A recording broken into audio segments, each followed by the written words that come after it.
Here we go.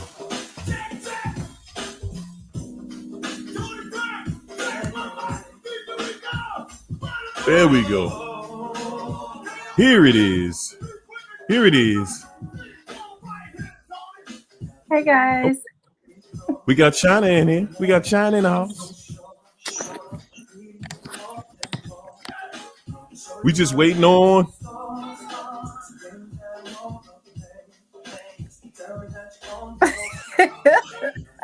Keisha, where you at?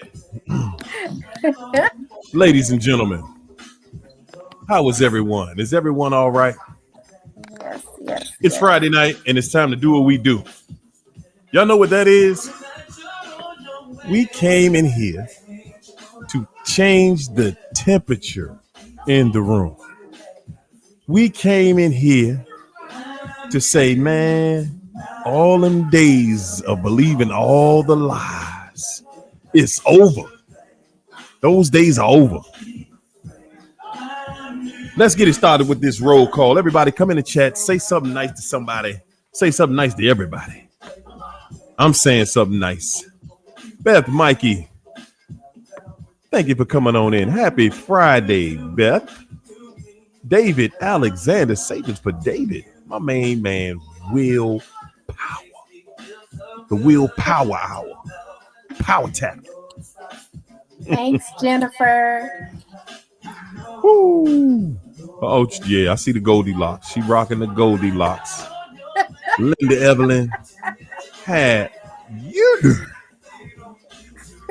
Angela Davis came through. What's up, Kimberly Ortiz? Mo Retta, Mo Better.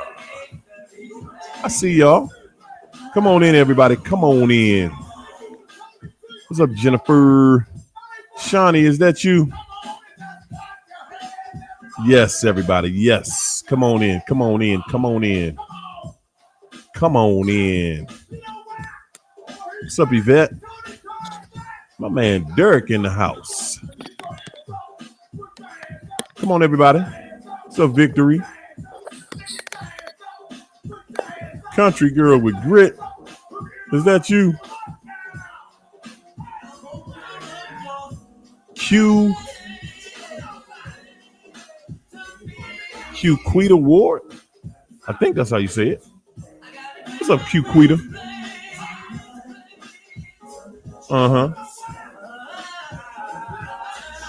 Resend the link, huh? There's Keish. I knew it. I knew it. Is that $1? $1 said champ, 2 toes. The toes is back together, man. The toes is towing, champ. Beyond bless. What's up, Lando? Joey Tracy, Felicia Brown. Can't get down. What's up, Risa? Beyond bless. Liberty, liberty, liberty. Yeah. What's up, Denise? I am blessed in here. Laturuna. Just like candy. There it is. Let's get it done, y'all. Let's get it done. It's a wonderful day. Yes. Get her done. What's up, Sonia? Everybody, come on in, my friends. Come on in.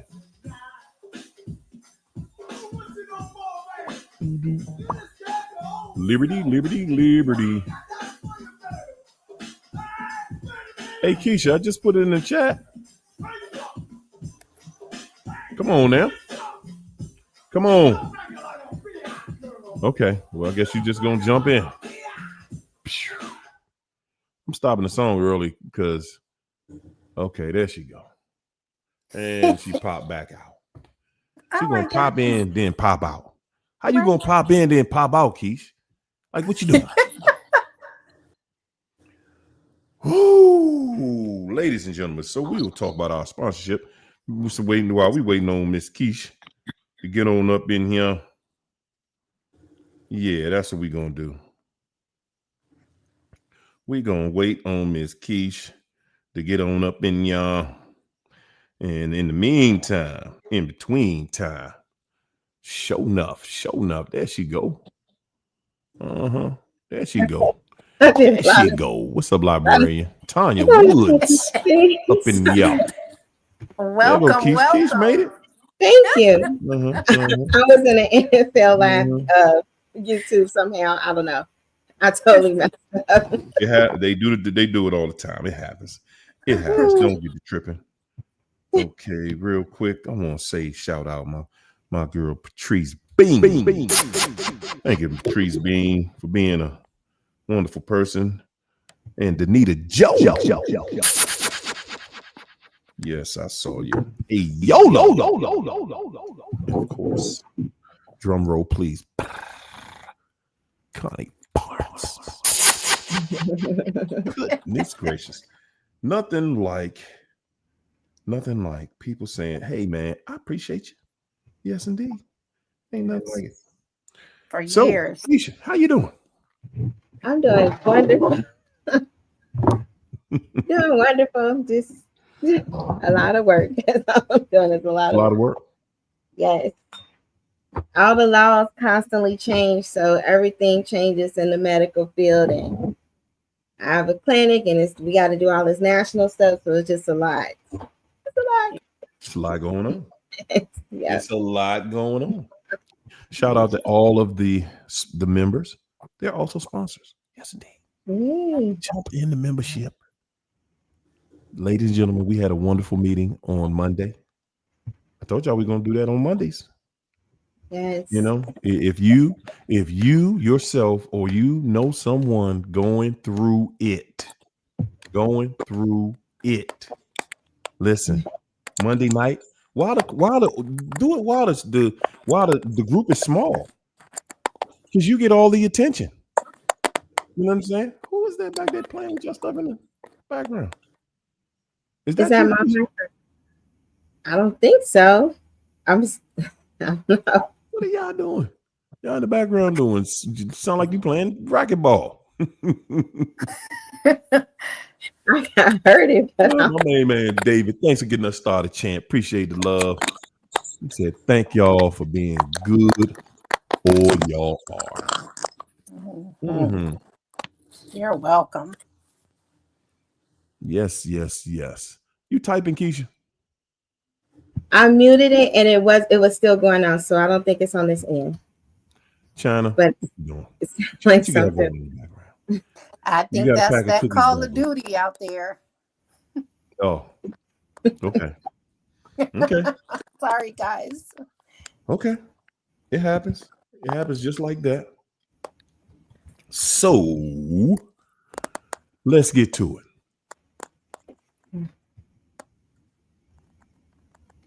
It sounds like feedback, don't it? It's not me. It's you. It's oh my God. Are you still hearing it? Not right now. It's you, Keisha. What? We don't hear anything. Man, we don't hear it. You're it. Oh my God. Oh, that's that sensitive mic that she got. That's what it is. Keisha done went high tech and got one of them expensive mics, and it's picking up everything across the room. See. I'll take the headphones off and see if it makes it. Every time you mute, it stops. Did it? I didn't know. Because it could have been an earrings hitting them. I don't know. Yeah. Possibly. That's what it was. Because it stopped. Now we don't hear it. Okay. Praise God. Okay. There you go. This thing about to get intense. I don't want you. I don't want you feeling some type of way. But see, I just heard it again. I don't know. I did too. What does it sound like? That's what I'm saying. It sound like a little, some type of hard, something is rolling across a plastic desk or a feedback. It sounds like feedback and like something brushing against the mic. Or when, I don't know. Oh, Maybe I'm wrong. oh no. Let me see if Oh no. try Like to. that. What's up, Laura? What's up, Keisha? Keisha Spady. That's what I thought. It sounded like typing. That's what I thought. That's I what I know thought it I was. hear a All right. little static on my end, but Might be a short in the mic. That's right.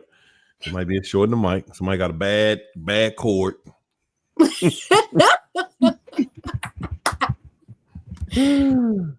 Thanks so me. much, Patrice. Mwah. So tonight, y'all. Tonight we going in. Y'all ready? Y'all ready, ladies? Now that we got the technical difficulties out the way, Mm-hmm. y'all ready? Yes. Yeah.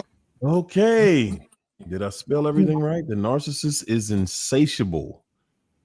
They're never satisfied. No, they're not. Anybody want to take a stab at it first? Okay, I'm gonna start. Let me at least lay the groundwork so I can let the ladies operate like they do. Okay, insatiable meaning no matter what you do, no matter how much you have, it still ain't enough. No. No matter how much you do, no matter how much you give them, it won't be enough. Every day, every time, in every way, you will be betrayed because you won't be enough. But guess what? Before you start getting upset about that, nobody will ever be enough for a narc. No. Nobody. You will never find anybody on this planet that the narcissist is just like, oh, this is all I need. This person right here. No, I'm good. You notice they'll run off to somebody else. They'll run off to somebody else. They always do. But even though they're running off to someone else, that's not the last person they're going to run to. No. It's just a temporary situation. It's the situation that they constantly live in each and every day. Guys, when you come to start thinking about it, the more you start understanding these people, the more actually you're going to start feeling sorry for them. You're going to start looking at them like, wow, Yeah. I would not want to be you. I wouldn't want to have to No. live like you. You are miserable. No matter what situation you put them in, they're going to destroy it. You guys, we think that if we could just find the right person and be happy with somebody, right? The narc thinks about that with everybody. Like, if I could just have everybody, if I could just have everybody, if the narcissist had everybody, they still wouldn't be satisfied. No. So Come on, ladies, take it. let me go ahead and say this. You said we can have everything. No, they can have everything, and it's still not enough because we give them everything and it's never enough. And the reason is because they are greedy. A greedy person is always in want. So they're going to always want the next best thing, whatever they think the next best thing is. The grass is always greener on the other side to them because they damage what they have and blame that person. They don't see no fault in anything they do. And I want to say this too, that these people, I mean, I lost it. It was there. Oh my God. Go ahead, Keisha. Yeah, okay. So when we really go into the reality of everything when it comes to them, is we're dealing with a whole different type of mentality that's not based in reality with them. So anybody trying to figure out a debased mind, what the Bible calls a debased, corrupt, a cursed type of person because of the choices that they continuously make. Like they make a decision to continuously feed evil. That's what they did. And because of that, there are certain divine things that happen that God pulls his hand up like, okay, y'all want to serve the devil, that's it. So then what the devil does is he takes their mind, and there's so many different studies on how the soul works, because we have our soul, and our soul is comprised of our mind. That's part of it. And the mind can split in several different ways: conscious, unconscious, and all of that subconscious. So it's like three different things that goes on with that. The devil hijacks part of that. So what you're dealing with, what we've been interacting with, is not all the way the person God created in the beginning with that person. That person gave themselves over, and that included their conscience, their ability to be able to know right from wrong. And I'm not saying they don't know what they're doing. I'm saying God put something in us when we had our DNA that we won't go too far as part of our humanity. They abandoned that part of their humanity. They kept doing it until they seared their conscience, until doing wrong no longer feels wrong anymore. So they don't care about hurting someone, stealing, or doing that, or unaliving someone. The part of humanity that God put in people that make them feel remorse, that's not there with them. They are taken over by another demonic power that is ruling them. And it's very important for us to understand that, because a lot of people try to look up different things, or try to figure out, what do I need to say and do? Or maybe they're just crushed, or it's just their inner child, or maybe if I showed them this direction, or maybe if I did this, or maybe the new supply doing that. No, none of that is none of that address the demonic demon beast that dwells within, that they allowing to use their body. That thing still kill, destroy. And it had a target. The person that it was with, it was a target put on them by the demonic kingdom to destroy everything in their life, and hopefully make that person and their bloodline no longer exist. And that's how serious it is. But let me say this. You said humanity. Humanity is defined by man. I think it has nothing, I think it has something to do with humanity, but more so the fear of God. These people don't fear God. And so that's why anything they do, they don't feel there's consequences. They think they are God. They think they are all knowing. They think they know everything. And they learn the laws where they can do stuff to people and teeter on that line where they won't end up in jail for the things they do, or they'll even convince somebody else to do their dirty work for them. Why do you think they run off to somebody that helps them antagonize you? That's the whole point. And then they'll throw each other under the bus. They don't have any loyalty to no one, because at the end of the day, when all of that comes crashing down on them, they're going to start pointing the finger at each other and blaming the other person for what happened. Yeah. And the humanity piece is, they were able to look at embryos, and they found out that people have something called like a life spark. That's like the spark of life. So when the egg and the embryo meet, it's a spark, and they're able to capture that now. And that is when Christ died, he reset everything. So before him, people were like, you had a body and you had a living soul. You had a soul. It was God's breath, and that was it. But you weren't a living spirit. And what he did is he made everyone a living spirit too. So there's a spark of a living spirit that goes into the embryo and the sperm, like at that spark of life that they're able to capture. That's God's fingerprint on people.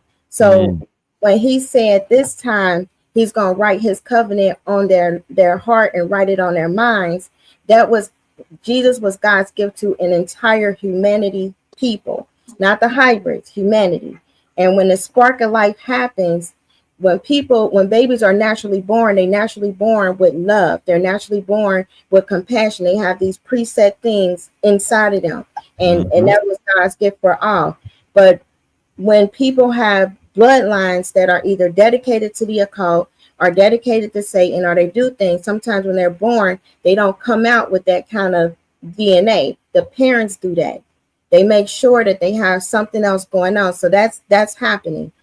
Now we have these very wicked people out here because of those covenants and contracts and things from generations before. Like their parents were probably in the occult, or however, whatever the lodges, whatever contracts they made with Satan, they dedicated their bloodline to it. And those are them generational curses. That's what we're dealing with some of these people in this generation that chose wickedness that can be from the same family of other people choosing God. The whole family probably could have been destined to be cursed, but God picked certain ones out to break the generational curse. And usually those are people like us that have endured all of this hardship and kept dealing with all of these wicked people, but God brought us out to change things. And we said yes. Whereas the narcissists, I got siblings that are still in that. They chose to continue to use the demonic gifts that they had to swindle people, to manipulate, to destroy people, and they continue that curse to the next generation. See, So but that's what we're dealing with. let me say this though, but we are all born into sin. So from day one, it's a fight to do right. And when some of this behavior is learned behavior, I know science says, hey, they're born with this and that, but I think a lot of people, because with me, what I learned, it was learned behavior. And what I saw my mom or my siblings doing, I thought it was the right thing to do. So sometimes you follow trend. So like I say, I'm a big opponent of science because I think science is just a way to explain God to the atheist. Because if you say God, atheist is not going to listen to it. So science has to have a way to explain it, and they don't put God in it. It's like they know everything. I'm just not with science on this. And I've always had this stance, but you're a psychologist, so of course you're going to say that. But I steer away from science because they don't have all the answers. The book is constantly changing because they don't know what's really driving this. They're just going by what they're seeing, and there's more to it. So that's why I kind of stick to the biblical part of it, because I'm not a big fan of science at all. That's kind of the view. And before I went anywhere into the medical field, I grew up in deliverance. So ministry, like the Bible and everything, that's first and foremost. Like that's studying the word, like understanding how the spirit realm works. That's the forefront, the foundation. But what mental health has taught me, or what I have shown in the studies, it proves what's happening in the spirit realm. It proves like the demonic attacks, and it's different things that they have found. Like, this, not saying that, hey, this is what we need to rely on, this is our cure. No, Christ is the cure. But what science does is there are a lot of people that really study a whole lot of imaging and different things in the brain to exactly find patterns and know, like, hey, this part of the brain or this is happening repeatedly in people who have these behaviors. So there's something related with this part of the brain and these behaviors. And then what the Holy Spirit does, he opens up the Bible, and then you will see that he have different things in there about the thoughts and different things about your mind and things about your soul and things about the spirit and differences in the spirit, your spirit man and your soul. And that's what the war is, in the soul. Because what Jesus did, we got another seed. You got the seed of man, which is the sin. The sin seed is in a person and they soul. And then you got the seed of Christ. That's the God seed. So now you have the good and the dark, and whichever one that you yield to after the accountable age, that's the one that grows. So you can become born again, and then your spirit man lives, that Jesus fuels, and then it fuels your soul and your body. It controls it. But a lot of us didn't have that knowledge. So when we were going through life, our soul was dictating what was happening. Like either our spirit man was dead or asleep, and it dictated what our body desires would be. And the narcissist, they're spiritually dead. That's why the scripture talk about when they're constantly doing sin, or when they're enslaved to the demonic powers of this world or the prince of the air, they're spiritually dead. So when your spirit man is dead, then your soul is operated by the dark spirits, the dark kingdom. So it's tethered to either the underworld, second heaven, but everything powering that soul and that body is death and decay. That's why they're very wicked. And God can save them, but their reality is like they don't humble themselves, or they don't take that accountability to be able to repent for God to begin. They will never do. Accountability. That's not gonna happen. It would Accountability. never happen That's because they're never blinded by going to pride. happen. Because pride is there, and they continuously do the sin. They don't stop. They You don't know stop. something though? I'm gonna tell you. I think that China, that's your light green, just turning green on that move. I told you I have some static on this end. Ooh.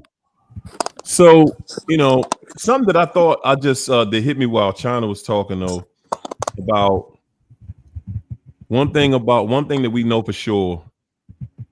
Whenever you get confused about what's going on, and is there new knowledge out here that we should be following? God's word never changes. And anything that goes against that, outside of that, then you know what it is. If it doesn't match exactly, if it's not exactly what God is telling you, then we live in a world right now where it's all about do what you want, do what Mm-hmm. you like, do what you Mm-hmm. feel. Don't you grown, and you can do whatever you want to do. And I'm gonna tell you, to me, that's me personally. Excuse me. Me personally, I just feel like that is the most selfish way that anyone can live, to even say that I'm grown, I can do whatever I want to do. Oh, Because you Lord. can't, anybody that's grown, you can't do whatever you want to do. They're selfish. You can't They say just like I'm their daddy, the not grown. devil. He's selfish. Exactly. And Exactly. everything about the narcissist is the kingdom of darkness. They're lustful. They're sleeping with everybody. Okay, we think like, okay, they went to this other person because that's the illusion that Satan wanted to give to torment us. Like people who have compassion and have love and have a ability to do so, they are on the most wanted list of the kingdom of darkness. So he say, target them, make them feel bad, get their minds. He want our minds to be on these wicked people, and trying to understand and trying to figure out. You will never be able to figure out insanity. That's why it's Mm, insanity. you They won't. are out of touch You with won't. reality. And that's And actually what it is. When you think about it, that's actually what it is. You're dealing with insanity because you're trying to do the exact same thing. Every day you find yourself trying to make somebody happy, and you're trying this, and you're yeah, still trying it. And every day you still trying it because you hoping one day they're going to change. But their track record has shown you it's not going to change for the better. It's not going to change into something that you like or something that you want. It's only going to be a bad memory. The sooner you get past it, the better. The issue is most people, guys, believe this or not, I think most people, and it's just me, I think most people don't get past the narc. I think most people get wrapped up in other things. Like most people think that someone else can make you feel like, some being with somebody else, it'll make you feel like, yeah, yeah, I don't need that person. I got somebody else now. Yep. And that's not the case. You Yep. are, and those people just go years and years and years, and really they're waiting. What is going on, y'all? I Guys, can they are waiting. They are sitting back and they are waiting for that person to be like, good Lord. They are sitting back waiting for that person to become available again. Mm-hmm. And they sit back for years. They're just like, hey, I'm just gonna wait this out. I'm gonna Yeah. wait this out, Yep. and I'm gonna wait until this person is available again. I know that they might not be right now, but I'm gonna just wait it out. And I'm saying this is about most people. If I can't have this one person that's obviously with somebody else, obviously with Yeah. somebody else, they like, hey man, you know what? I don't care. I don't care. I'm gonna wait it out. I'm gonna find a way, and they never find a way. Y'all see this? This is the kind of stuff that goes on this internet, man. It is. Yeah. This is the kind of stuff that goes on this internet because real talk, y'all, real talk. When you really start making some noise and making some changes, this is getting scary. And I say that because there have been people that have cured the worst diseases known to man, like Mm-hmm. cancer, and actually everything. There's a cure for everything, right? There have been people who have invented things like cars that never need gas. There's a guy right now that had created a car that runs off of water, and you don't have to put water in it. It pulls water from the atmosphere. really. Yeah, he ain't gonna be here much longer. We already know. There was a guy many years ago that had a stone. It was a stone that could power your house for the rest of your life for free. Yeah, that he lived about 6 months after that came out. Yeah. I'm saying all of that to say, guys, we are in the world of the most wicked devils.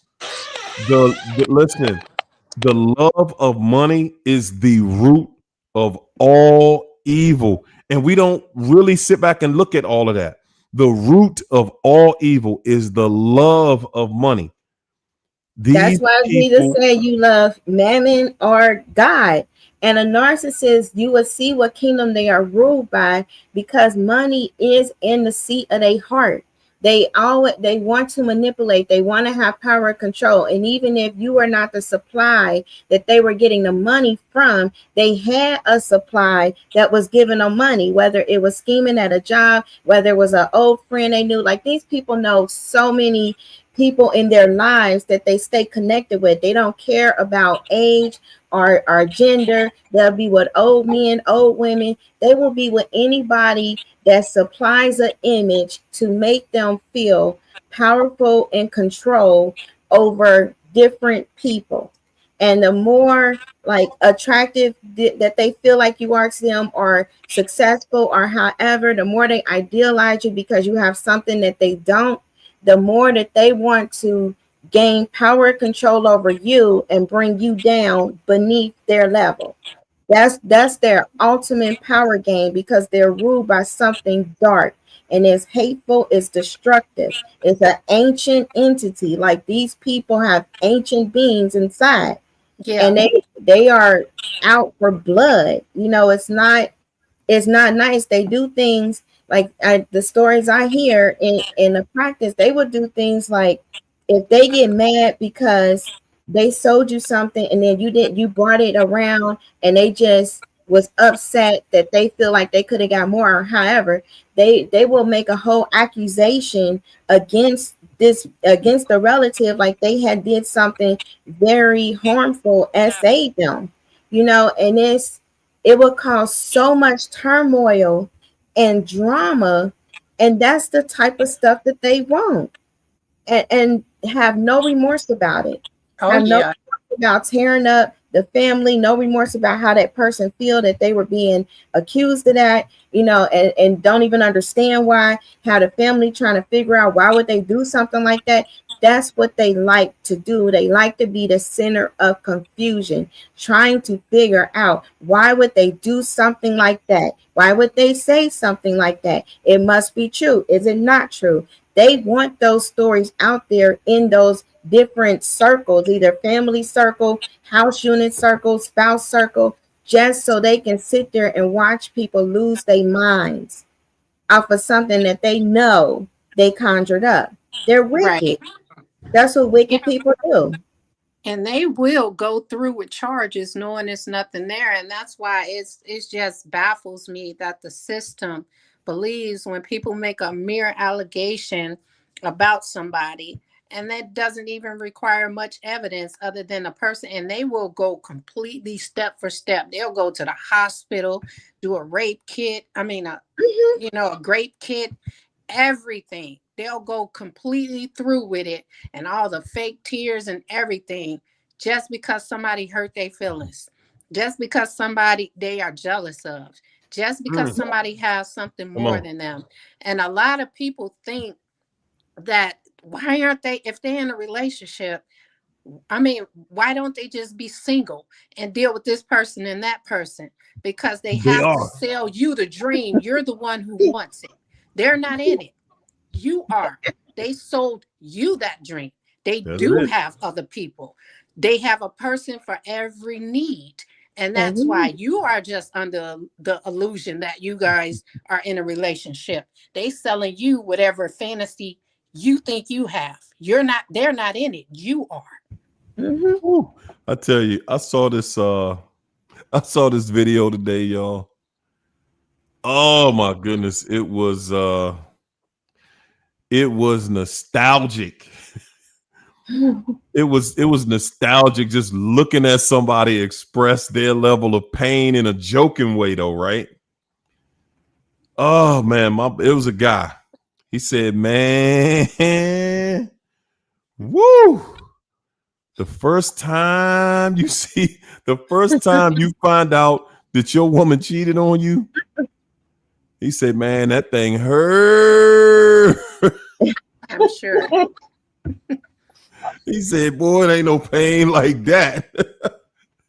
And see, and for men, it actually it is worse than it is for women. For men, it's worse. Because women, y'all expect that out of us. We don't expect that out of y'all.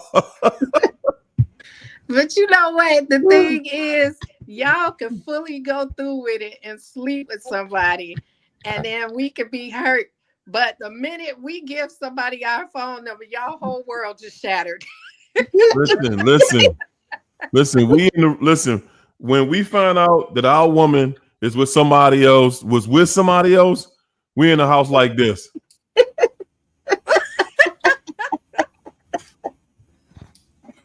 Oh my God. It's painful on both ends. It's painful. Infidelity is painful in itself because it's not Whew. supposed to be. It goes into the order of God. Like anytime you doing something outside of what God created for you to do, or abusing your body in some way, it's still pain that comes with that, Yeah. and it hurts.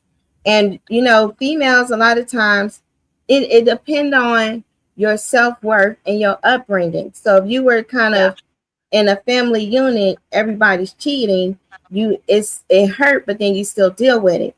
If you were raised with being validated in a loving, nurturing home, your self-worth is up there, it's a deal breaker, as it should Mm-hmm. be.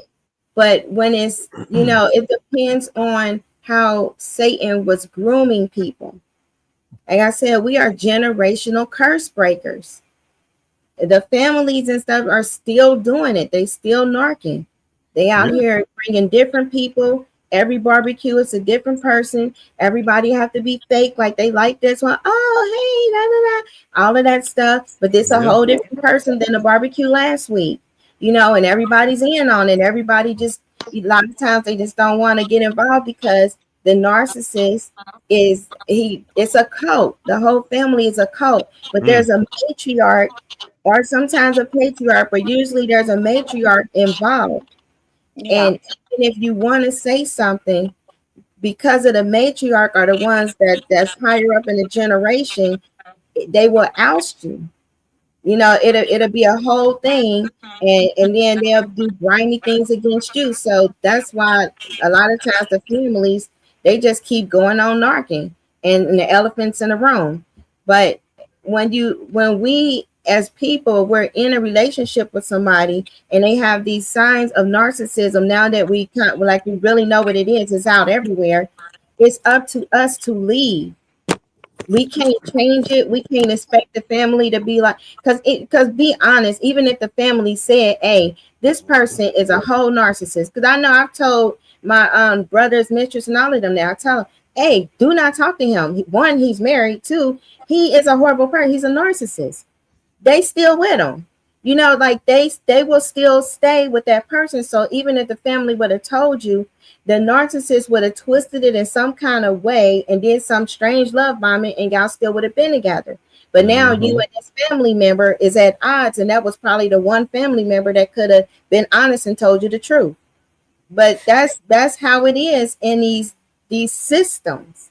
And there's multiple family systems that are full of these wicked people. It's a very wicked tree. And the judicial system is with it, educational system, all of these satanic systems that's been set up. And because the narcissist, and it's supposed to be for justice, but it's not, because they know how to manipulate the system. But when people who really do go through that stuff and suffer, because they don't know, they're not performing and acting, they don't get the justice. See, And but so you know what? system. You also have narcissists in the justice system. And like I said Yes, before, indeed. when you are exposing yours, you are exposing that judge or that attorney. You are exposing the game, and it's on record. And so they're going to side with that other person because they can't allow for that information to get out there. I fought this in my divorce case where the judge was a narcissist. His true self came out. And when he found out that I be on a podcast about that, because they brought it to court showing that all my Facebook pages and everything I do, this judge went blown mean on me for no reason. And he just started coming out when they are exposed, the gloves are off. They don't care. You have exposed them and they finna show you exactly who they are, especially if they have the power. You are in big trouble. You're gonna lose every single time. Yep. And we look at things like, well, Your Honor, aren't we supposed to just keep this about what's true and what's not? But the reality is, this situation is so wicked that, and I'm saying, you look at the court system, it is full of wickedness. Yes. You can have a case where it's clear, it's crystal clear, you're innocent of anything that somebody's saying and have proof of it.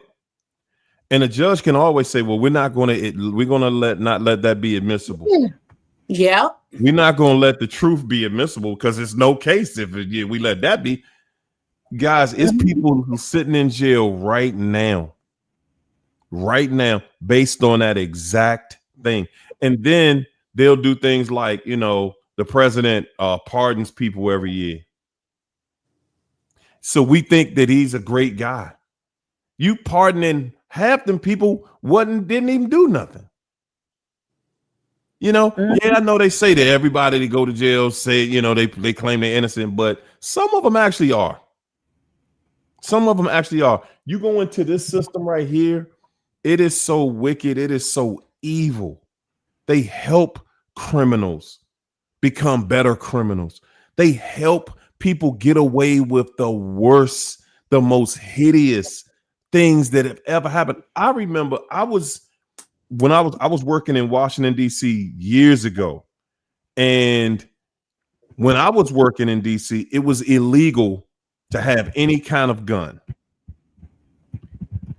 I got robbed with a person who had one, and he had an AK-47 too. I'm like, he was all in with it.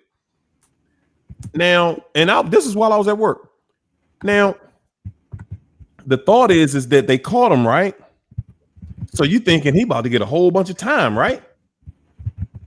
We're going to the chat with this one, y'all. This person got caught and a witness testified against him. How much time do you think someone gets for robbing somebody with a weapon, with a gun, and with a weapon that is illegal to have and it was illegal for anybody to have it unless you were a police officer? Just take a guess, y'all, at how much time this guy did. Come on, wow. 3 years? I don't know. Wow. 2 years probation. Oh my God. Probation? I'm talking about actual time. And I'm talking about actual time. 30 days. Woo. Joy Tracy got it. 6 months. What? Wow. 6 months. And I'm working for the government, right? You think they cared? You think they had any charges? They said he ain't do nothing to the mail, so we ain't got no charges. Wow. They just turned their back on me, man. He ain't do nothing to the mail. Ain't nothing we can say. Well, they didn't totally turn their back on me. Let me take that back. They didn't totally. They put up the reward so that somebody would tell on him. So they did. Let me take that back. Yeah. See how I just did that? They don't do that for us. That's how it be. Like they literally in the case, they were like, well, if you were like lighter and the bruises can show up more, maybe the case would be different for the jury and stuff. And I'm like, if I was lighter and the bruises would show up more, like what kind of stuff is that to say? But that's the kind of system that is out here. And when people, like he kind of knew people and stuff in these systems, but when people are like linked up or they know them or however, when you go in, you're already looked at as somebody that they're going to try to prove in favor of the narcissist. So everything, your case have to be much, much stronger, but it's just a very flawed system when you have someone who is used to navigating the system and corrupt. Like a lot of these narcissists, they already been messing with people that were like, either the clerk or, working in some form of those departments, because he had one of his child's mothers worked in that system. And so when they have people that's in there and they're all friends, you already going in at a disadvantage. And when you're dealing with these narcissists, you have to really be prepared for that and understand, like, don't wait till it gets so serious to where now you're having to go through those moments, like capturing how many pictures can I take, how many video evidence can I get. Leave now.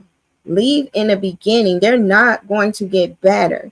There's not going to be some miraculous event that snapped this narcissist into the ability to really truly love. No, they have to go through a deep rehabilitation that can probably occur on an isolated island with some heavy chemicals and things just to get to the real them. And that's not happening because they're out here in this world and they got too many enablers that kept the mask in place. See, and then too, a lot of people think that if I just get evidence, then I can prove this. These people are so good. They can manipulate evidence. They can talk their way out of evidence. They can explain it. They don't even have to see it. You can bring it up and they'll say, oh, this is because this happened and this is when it happened. And it happened because of that. And it makes sense. They've been lying their entire lives. Yeah. So they know how to lie on the fly. So it doesn't even make sense. Yes. Straight face. You'll be sitting in court looking like, Like your face expression will be so intense. You'll be looking like, I know this person is not saying what this is not the same person that I know. But that's what happens in court. They get it, they got a different mask for that. Oh yeah. I mean, because their lives are in repeat. If you ever saw the movie Premonition, that's them. Once they screw up with one relationship, they go relive it somewhere else. Their life is in repeat. It's like they're trying to get it right and they can't.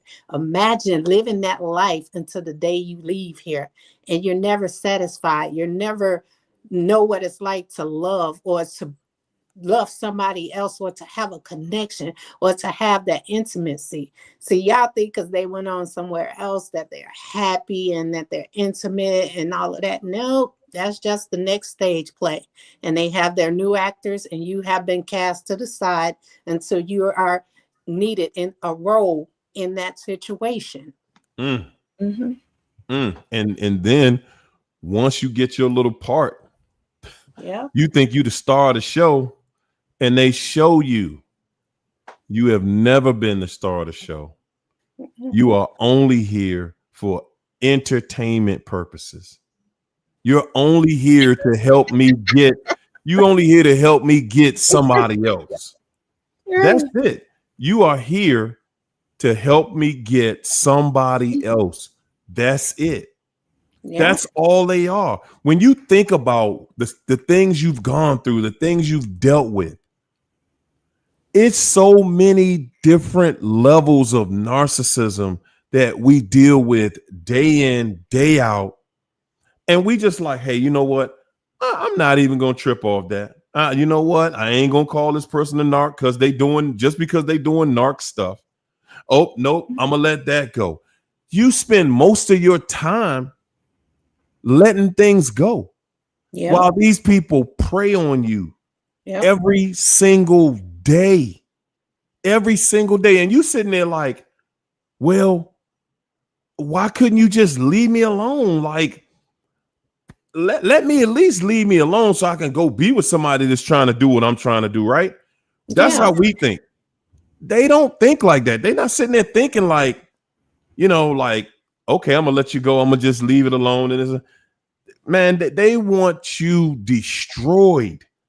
They Yeah. want you done. They want you out of here because what they know about life is that you have this innate ability to be able to pull yourself back together.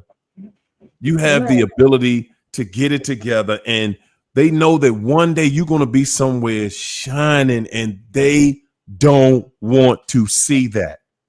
They don't ever want to see you get up, and stand strong. They don't ever want to see that. And they No. don't ever want to see you happy with nobody else because that just shows to other Mm-mm. people that they were the ones who couldn't make you happy. And they not if that's why if they try to find if they find out that you in a new relationship, they behind the scenes trying to mess that up. They are known to sabotage every single thing because they know they can't make you happy. They know the relationship is not going to last. They come in knowing that there's an expiration date on that relationship, and it all depends on you waking up out of that trance. And once you start waking up out of that trance, they're not going to leave you. They start treating you like crap so you can leave them, so they can spin that narrative that they've been spinning the whole time. Because the minute y'all have y'all first disagreement, they behind your back talking to somebody else, spinning their story, coming in your face like everything is hunky-dory, and they never said nothing. They never want you to go and talk to other people. They always want you to have them to rely on for information, or come to them with the problem so they can know where your head is and how much time they have. And they gonna give you ill advice. But if you breed it with them, once you get with somebody else and things, they all of a sudden want to become parent of the year, and then they start gaslighting the kids, and they do all these things, and that's what they do, and out of the blue. And then the person you with, they'll be like, "Well, I thought you said they don't ever be around." Everybody be surprised, and then as soon as they destroy that, they back to being absent. And these are the cycles that you will go. I mean, this is real life. These are cycles that you will go through. But when you have when you have children by the narcissist, because a lot of times people stay in things or get back in situations. I myself was one, getting remarried, all that stuff to the same person. That craziness. A lot of Sure. times you be like, oh, for the children. You know, we got the children this, and Come you on. got the family, all this stuff. We make, listen, we make up a trillion excuses for why we gonna be with that narc. We do. And they abuse I have done their it. own children. You know, just listening to the way that the ones that are grown now, the way that they talk about how their father still talks to them. You know, it's all abuse.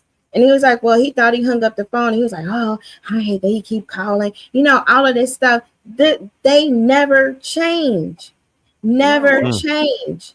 And they might act like, you know, they're all this and that when they like, oh, I'm doing this for my youth, blah, blah, blah, you know, going through the years, but they have the same mentality, the reason why you left. You have to always remember why you left. They were a whore to the core. Okay, that's a different kind of whore.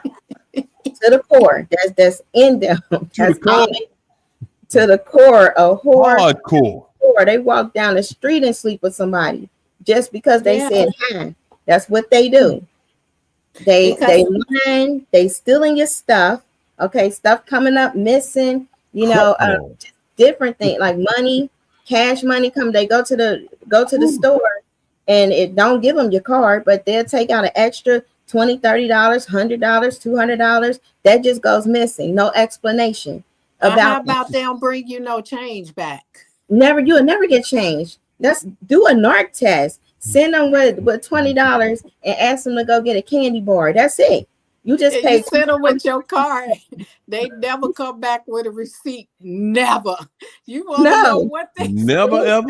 Then you got to ask for the card back. Like, didn't I give you a card? Because especially if you way into Little Land, you won't even know your card is still gone until you go to buy something. Like, where is that card? The narc still got it. They real slick with that. They know how to argue you up and down that they gave it back to you. Oh, I set it on your dresser, or it must have dropped in the car. I gave it to, knowing damn well they never gave it back to you at all. I've had that happen so many times. China, are you trying to say that you lost your pocketbook, the narc stole it, and then tried to help you find it? Is that what you trying to say? Yes, sir. That's what I'm saying.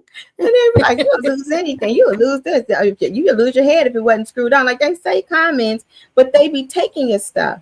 And one ex, he was real good as far as the money, like cash money before the car. Like you give him some money and somehow he do some weird thing with his hands, but it's like scanning and like a money counter with the hands. That's how you know, like this spirit of mammon. And he can blindly know, like you can try to, like he'll ask for like maybe 10 and you can try to give him 5. He'll blindly know. No, that's not it's not all there. You know, this is the kind of stuff that these narcissists is on. They might sweet talk you. They might be doing all of that, but trust and believe they are counting. Okay, did I get this transaction? Did I get what I needed to get? It is all about what they are getting by the end of the time that these words come out their mouth, because they don't want to say them if they nice words. They prefer to only spit venom. But if they got to say something nice, that's going to cost. And we don't want to be affiliated with people like this, like at all. We don't want to wonder what's going on in a situation, because we do that. We spend time thinking they probably happy. And you only do that because they probably left you in such a turmoil situation, destructive situation. Now you overwhelmed and stressed. So it got you thinking they got it better over there. But no, these people are destructive people. The cloud was with them.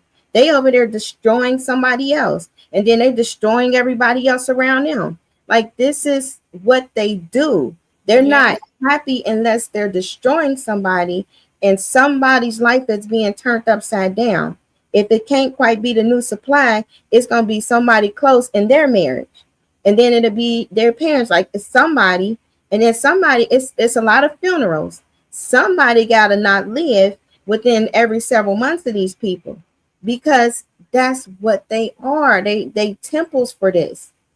And see, they run from responsibility. We tend to think, oh, they over there taking care of somebody else's kids. Man, they left their own seed. You think they over there taking care of somebody else's kids? All that is just to get in good. And then they gonna be there and not be there at the same time. That I Mhm. mean, they don't take care of their own.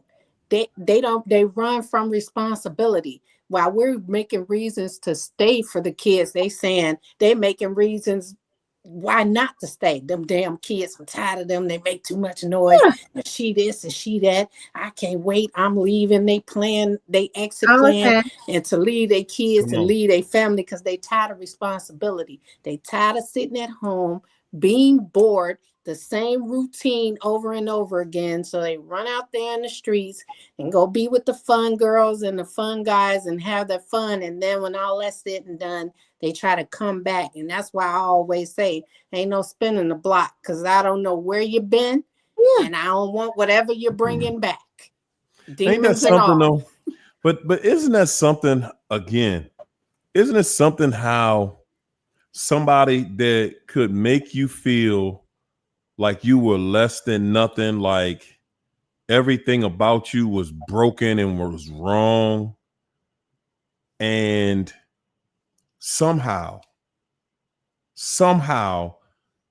this same person can come running back in your face after they have shown you you are not it. You're not what. Listen. We I'm gonna try something different.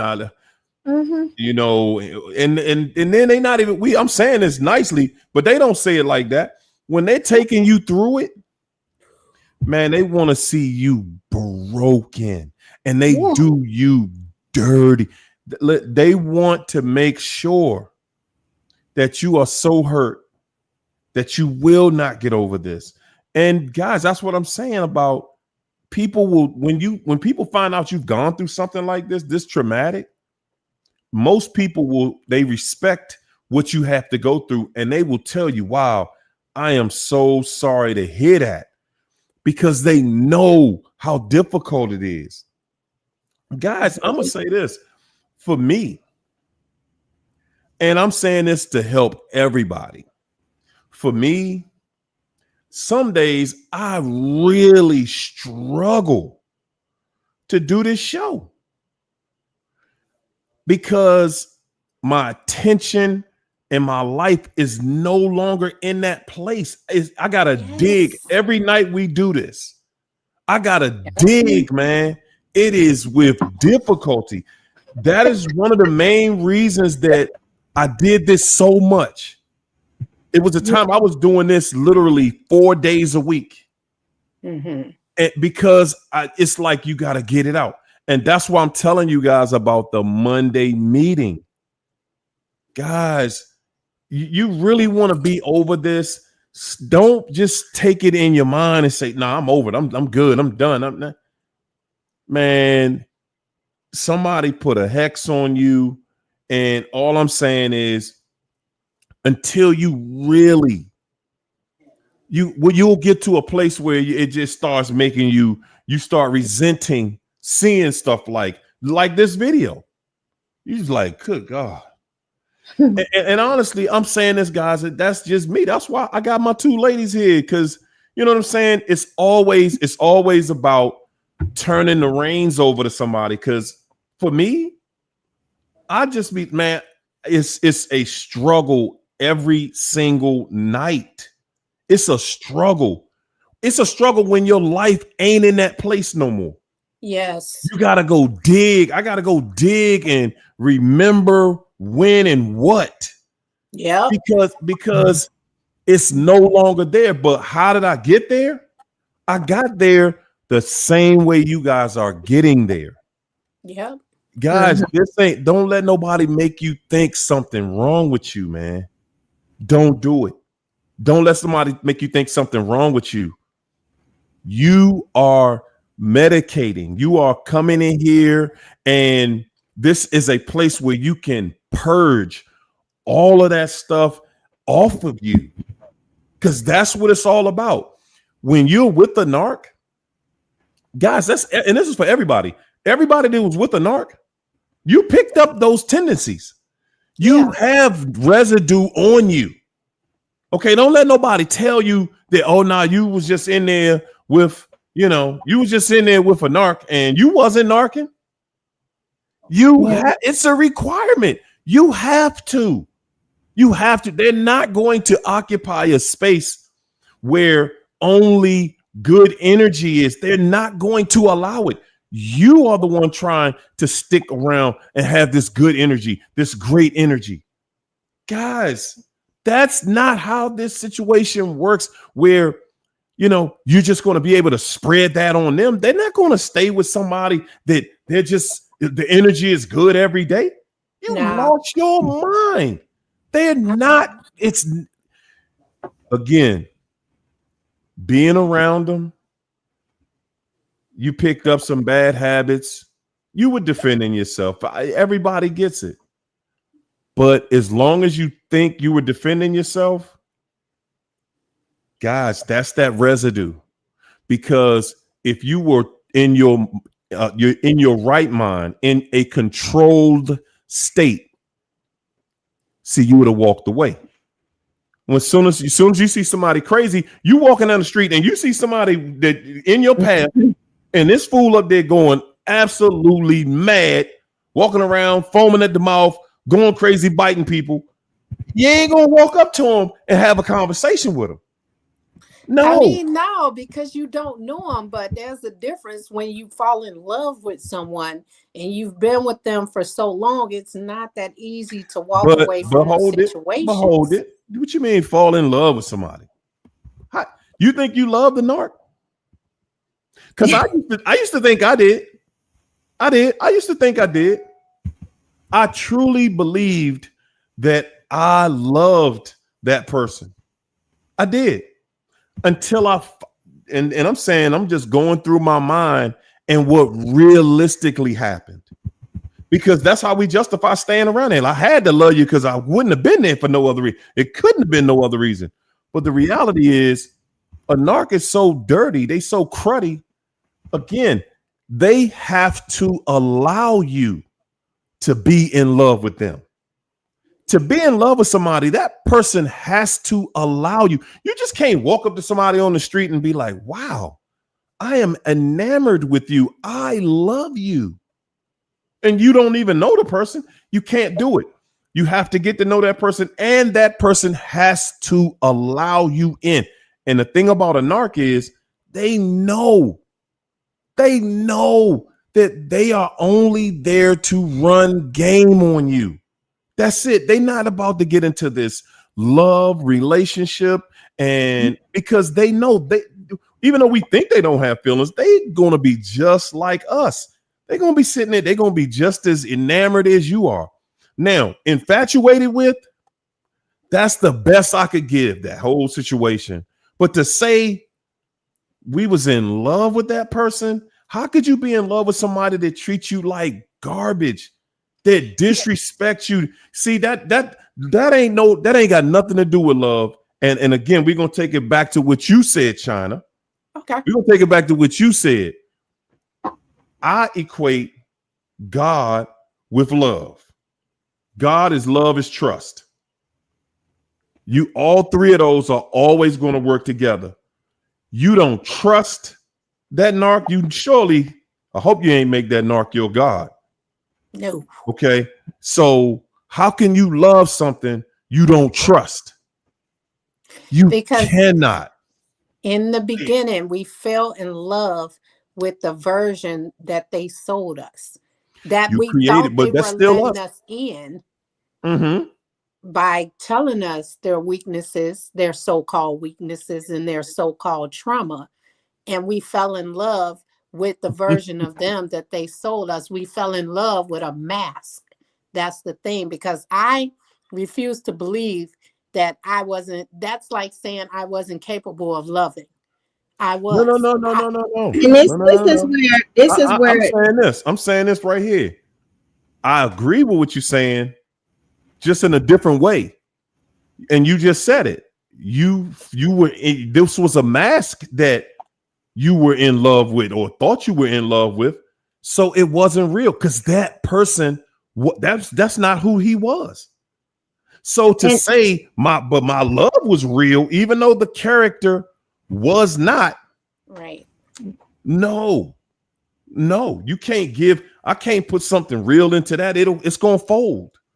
It ain't going to work out. So, and again, I'm just saying that, in our minds, we like, man, I know I feel good around this person, but at the end of the day, that person got issues with them. This ain't all good for me. And that I can't really be my best with this person because of the way they treat me. But this is where we go wrong. This is the big elephant in the room. There is a spirit of deception.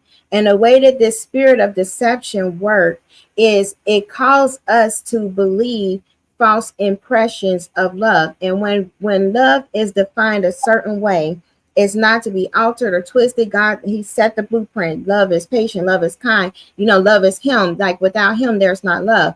When we deviate from God, it's already a perverted, twisted version of what love should be. And there's a unloving spirit that is attached. That's a generational stronghold that get our chemicals to have a false impression of this feeling of love. It's a soul type of love where God is spirit, and it was never love. It was actually lust mixed with a little bit of obsession. But to have love, it has to be a God ordained union because God is the conduit of love. So it was never that, but it was what we perceive to be as love based on different definitions that are so formed as love. And that's where with the healing, until the reality happens of we were lying to not only ourselves, but it's not just the narcissist that has a false self.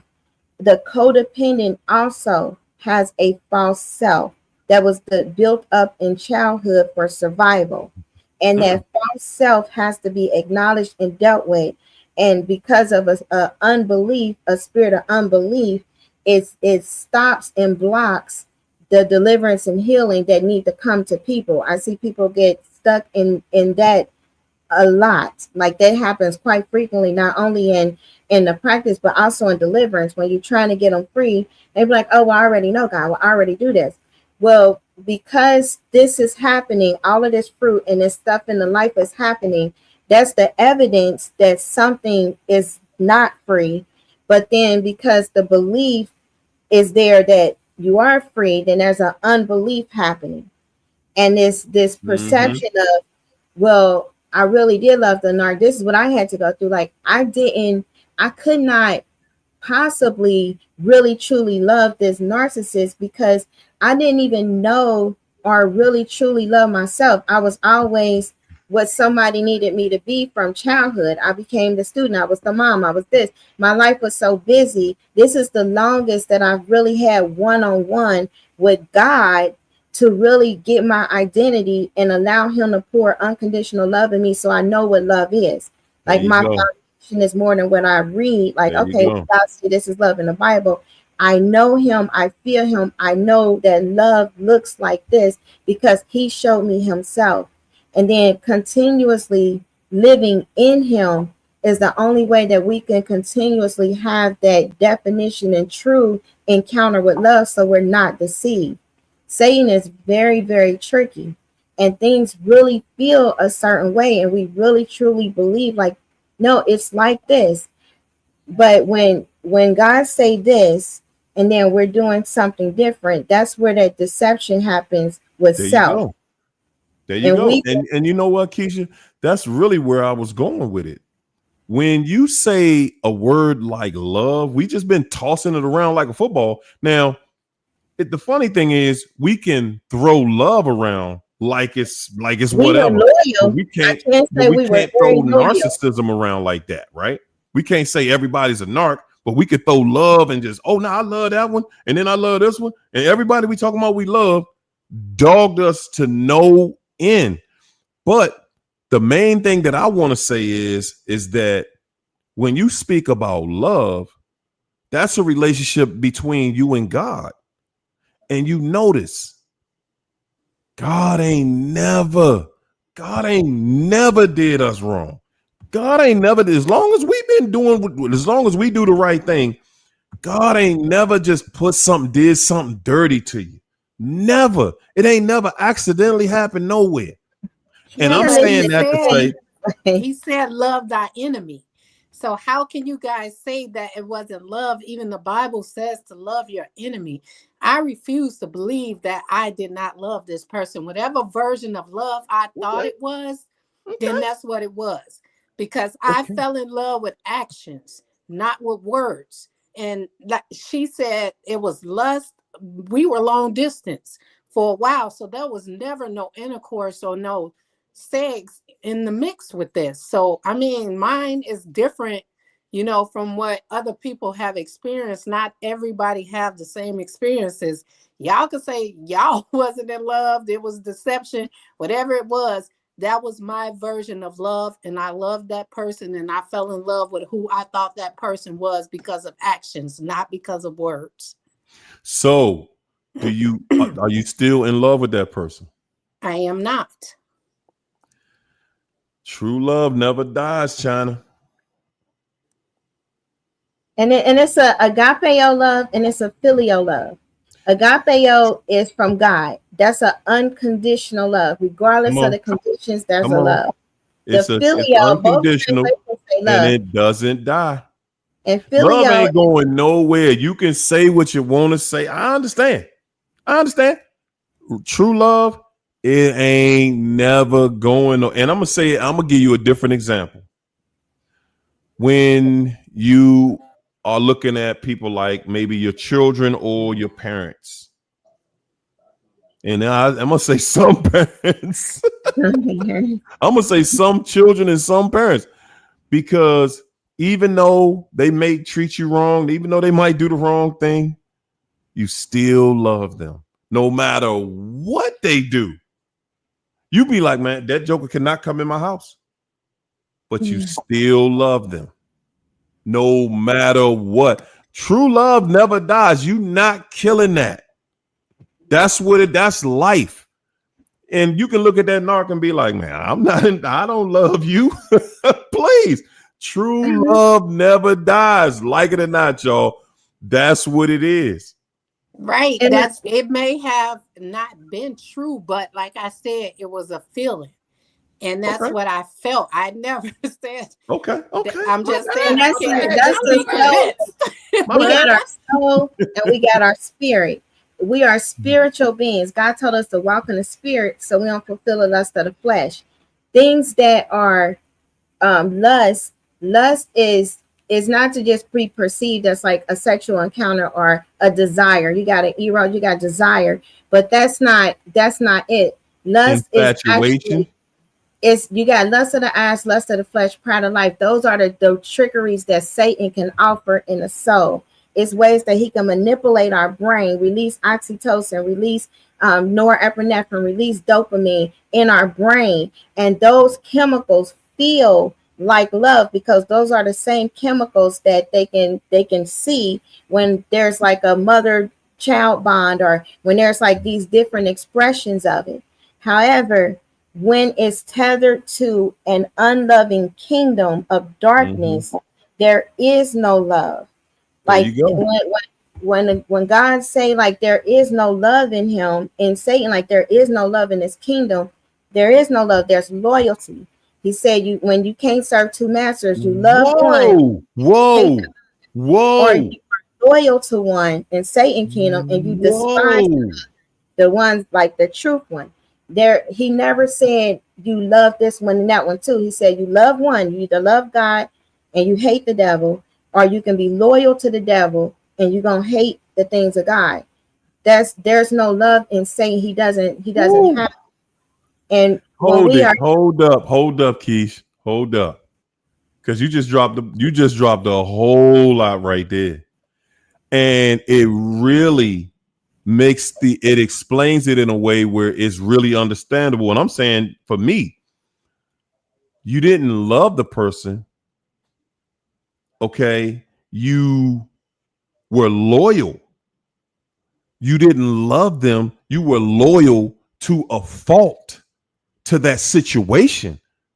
Okay. But hey, Derek, my man Derek said, "Hurry, oh, do you still love yours?" Hell no. Never did. And I figured out that I never did. Never did. I was infatuated. I was infatuated. I was loyal to the what I was loyal to what I thought was a relationship. What I thought my role was in that. That's it. That's it. And the loyalty didn't even stay there that long because you know. See, but like Jennifer said, we were in love with a person that didn't exist. And that's exactly what I'm saying. We fell in love with a non-existent person. So hold up. So what you saying is you met somebody and he sold you a bridge that don't exist. And you gave him the money. Uh-huh. Okay, you gave him the money, but now you see there ain't no bridge. Where the bridge at? He just took my money, right? He just took the bridge. There was no bridge. He just ran off with your money. And that's all we had with them. We came in there with good intentions. Right. We came in there with a pocket full of money. And good intentions. And you left out of there with no money and no connection to nothing. You walked out of there the same way we walked out of there, feeling like, wow, I got robbed. Somebody done took my money. Where's my bridge? I get it though, but my whole point is I don't want it to look like I'm not capable of love. That's my point. That's not what I'm saying though. That's not, see, you taking it the wrong way. That's what it is. That's not what I'm saying. I'm not saying that you're not capable of love. No. But you're not capable of loving something that doesn't allow you to love it. I get that. Yeah. That's all I'm saying. I'm not saying, because if you were with somebody that was about something, then y'all would be somewhere and you'd be like, hey man, I can't even tune in, man. I'm in a whole nother world over here. You know what I'm saying? But we capable of love. The problem is a lot of people probably was either double-minded or lukewarm. You had God and then you had the world. God in the world, God in the world. So that type of person is set up for so much attack from Satan's kingdom, because a lot of times they're like babies in the spirit with Christ. They're babies. And because they've been taught wrong, because all these environmental situations, they've just been constantly bombarded by the enemy's kingdom. And based on a definition and perception of what love perceived to be, you gave it your all. We all gave it our all. There you go. I waited till I was married before I did the do, because like I'm going to give this my all. Hold it, Shawnee. Mwah. Thank you so much for coming through. My goodness. Shawnee just dropped it in there, y'all. She said, it's simple. We were infatuated with the mask. Infatuated. We gotta start using our words differently, y'all. But no matter what we think we felt at first, it wasn't true love, just lust or infatuation. We fell for the spell. But I for sure didn't really love that mofo. You can't love somebody that's playing a trick on you. You can't make something. It's like you trying to sell some gold chains. That was the old school hustle. You trying to sell some gold chains, but it's like, okay, well, gold is too pure. No, it's not. They make gold bars every day, and that's pure gold. It's pure gold. You can't make a gold chain out of gold and dirt. You can't do it. Let me tell you can't do it. Hey, China, can you make a gold chain out of real gold and dirt? And see, I had questions for God, because I was like, God, because I felt like I was really like doing this in ministry, everything. I was like, God, no, I really love this one. Like, I really made sure that I was in a different position in life and all of this stuff. God really had an answer for me. He was like, first, you went into idolatry. Anytime that you are dealing with somebody who is in a covenant with Satan, okay, they are in an agreement based on their Come on. character. It don't even matter what come out of their mouth. They can preach, they can have a Bible every day, they can do all of that. But the fruit was showing something different. Their character was off. And we had flags, but our desire for marriage or our desire for having a certain kind of life, it was a fantasy built out of There what you we go. felt we deserve in life. And Whoa, because whoa. of that, this is how God Hold broke up. it down. He said, when Slow you down. start doing that, you took your eyes, it didn't go based on him and waiting in his timing and getting that answer. I married very quickly. He said it went into idolatry because his presence had to leave. I made a decision. And then anytime that narcissist was doing different stuff that I knew was going against the word of God, I was still in that covenant, still trying to make things work, still making compromising decision. That was a spirit of compromise. So when we are on Satan's turf and there's covenants, contracts, and agreements, that becomes our idol by default. Even though we didn't idolize them, we didn't do this. No, you idolize yourself and what you Because felt. we put them before God regardless. Yes, and we put ourselves before God. It becomes self-idolatry because even pain can be a form of self-idolatry when you nurturing and rocking it more than God. Anything more than God becomes our idol. That's what we put in our time, attention, and focus on. And so this narcissist is trained by a legion of demons, ancient spirits, to make somebody's mind be focused on them. It's high-level witchcraft, spellbound, and it feel like love because we're doing everything that God told us to do to love. And that's where the deception is at. And it's not based, it's not our fault. It's not like we're like incapable. This is generational stuff that we went through, but God brought us out of, and now he's showing us how to get free. So some things we have to go through because he's molding and making us. I wouldn't have never knew about this unloving. I wouldn't have never knew that I had, performance abilities. Like, okay, I'm one person at work. I'm this and here and none of that. I wouldn't have never been able to figure that out had I not went through all of this Delululand stuff and really got with somebody that snapped, crackling, popping, and like, whoa, this is something way different, unearthly. I wouldn't have never knew.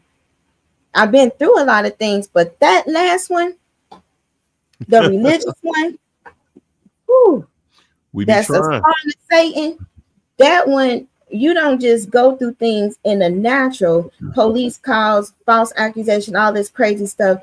You go through stuff in the spiritual, body getting snatched out, seeing things, feeling things, dreams is all over the place, crazy stuff that you cannot even explain. Weird illnesses, lumps, bumps, all of that stuff. That's what you go through when somebody that is spiritually open and See, Right. doing all that. and that's how the enemy steers us away. He plays on our desires. We get lonely, we get Come on. bored. And that's easier for us There to you think go. about finding a partner, and we're male centered or woman centered because we are lonely. And those are the things that he play on to get us, and that's how we miss these red flags. And sometimes even nowadays with all of this information out here, it's like people are now confusing intuition with overthinking.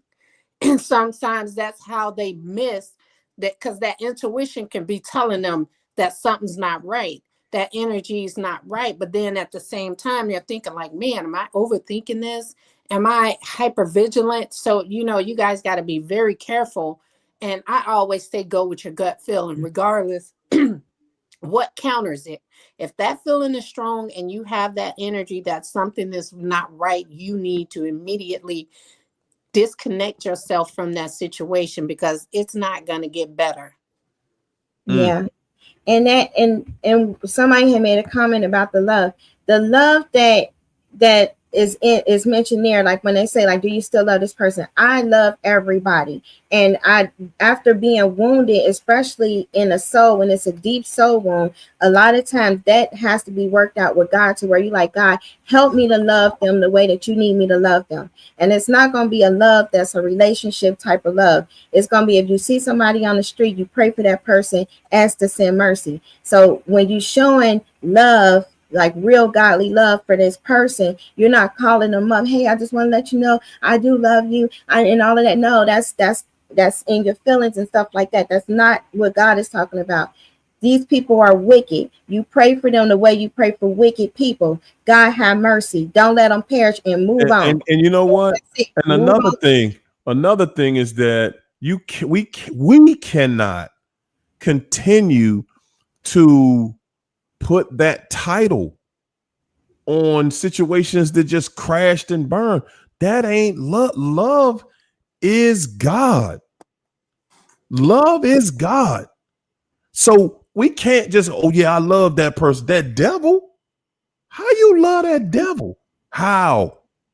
How did you put good? like, God, don't let them How could you serve good and evil? How could you do it? Everybody wants to know. Grace, thanks for the super chat, Grace. Grace said, my ex says I was the love of his life. If that was true, why would you not want to be with the person instead with someone else? Still healing is so hard. Why would you not want to be with the person instead of, okay, so if you was the love of his life, that says it right there. How you the love of his life, but he with somebody else? How did that happen? Does love really work like that? Guys, I remember a music video, Babyface and Pebbles. Y'all know what I'm talking about. Mm-hmm. Love makes things happen.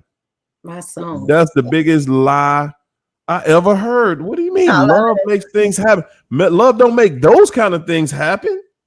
How can you even plaster love in that mess? They out there cheating, and everybody in the video was cheating. Yeah. But because the music sounds so good, the music sounds so wonderful. Listen to the harmony. Listen to the lyrics.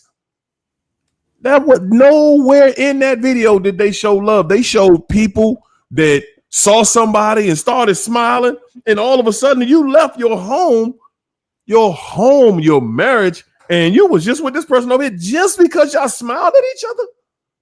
Mm-hmm. And we gonna call that love. And love made us do it. Love ain't made you do nothing stupid. Never. No, love don't work. That's just like saying God made me do something stupid. No, he didn't.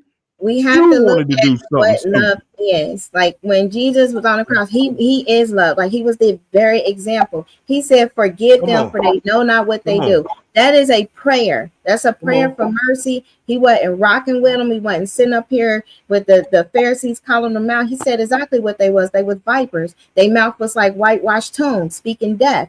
He said exactly how this worked. He said they're very wicked and everything.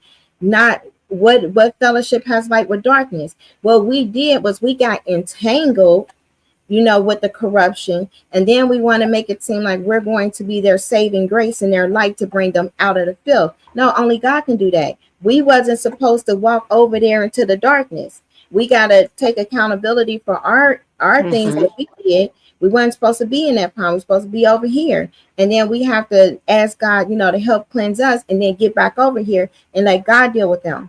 Once you pray that mercy, like God have mercy, because you don't want to see nobody perish. There's no vengeance and justice, nothing. If you're in pain, there is not enough of the narc's life falling apart that will satisfy you. You will become like them, insatiable, because that is an appetite that cannot be filled when you're actively hurting and a person is sitting up here. You want them to hurt more. You want them to hurt more because you're hurting, and hurt wants to be fed. When you get healed and whole, that won't even be a desire to see that vengeance. Then you can pray for them that God have mercy on a soul, but that don't mean get back with the darkness. You stay in the light, and then you ask God to teach you and show you how to have a loving relationship with love that he designed. not the love that's There it taken. is. There's There it different is. types of love, words of love going around. You got primer, you got all of this stuff. They say that's love. And you got, people messing with young ones. They say that's love. That's not love. So having a clear definition of what the love is, and that's God. And then he also put it in 1 Corinthians 13, all the characteristics of what love is. It always protects. It always loves. It's not Whoa. it's not boastful. None of that describes the narcissist. Not one Nothing of those about it. statements describes a narcissist.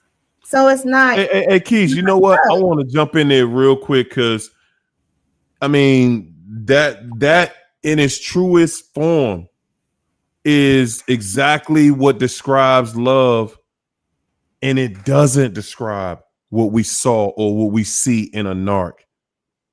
No, we ventured out and we was like, oh man, look at that frog right there. Look like a prince to me.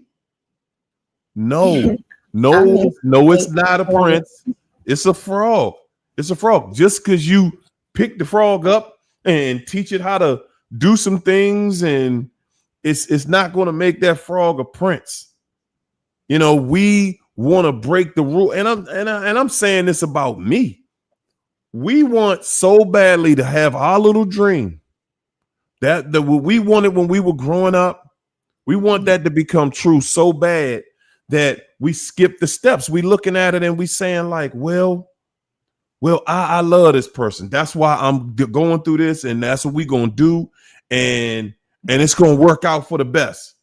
And it's not gonna work out for the best because we have deviated, and we got as clear as day. It's not boastful. It's not jealous. It's not disrespectful. It's a perfect gentleman. It's a perfect lady. Guys, we step out. And we are the ones that just, okay, well, nah. You know what? It is love. No, it is not. We just putting the label, we just slapping a label on it. And there are inner vows that we make that we have to come out of agreement with. Like my inner vow was like, I'm going to have a family. Like I'm not going to be like my mom. I'm not going to do this. I'm not going to do that. I know that love is possible.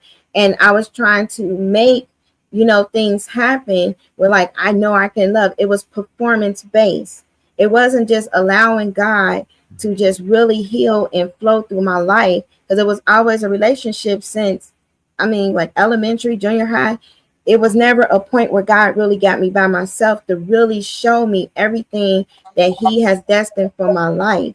And that's for a lot of us. A lot of us, we were, siblings, then we were escaping that, then we were parents, then we were students, or we were, co-workers or employees. Like it was always a role. And that's the way that this system designed, instead of being able to just really get along for a period of time and letting God tell you who he made you be. And once that is there, everything else flows. But our definition of love, culture influenced that. And culture, like I say, is an action of a cult. That U-R-E is and then you got the prefix. That's how Latin works. And it's an action of a cult. The American cult was to have the American dream, to have this, to have that, and we were conditioned. And now God is breaking that. And we have to get away from these toxic people in order to see that.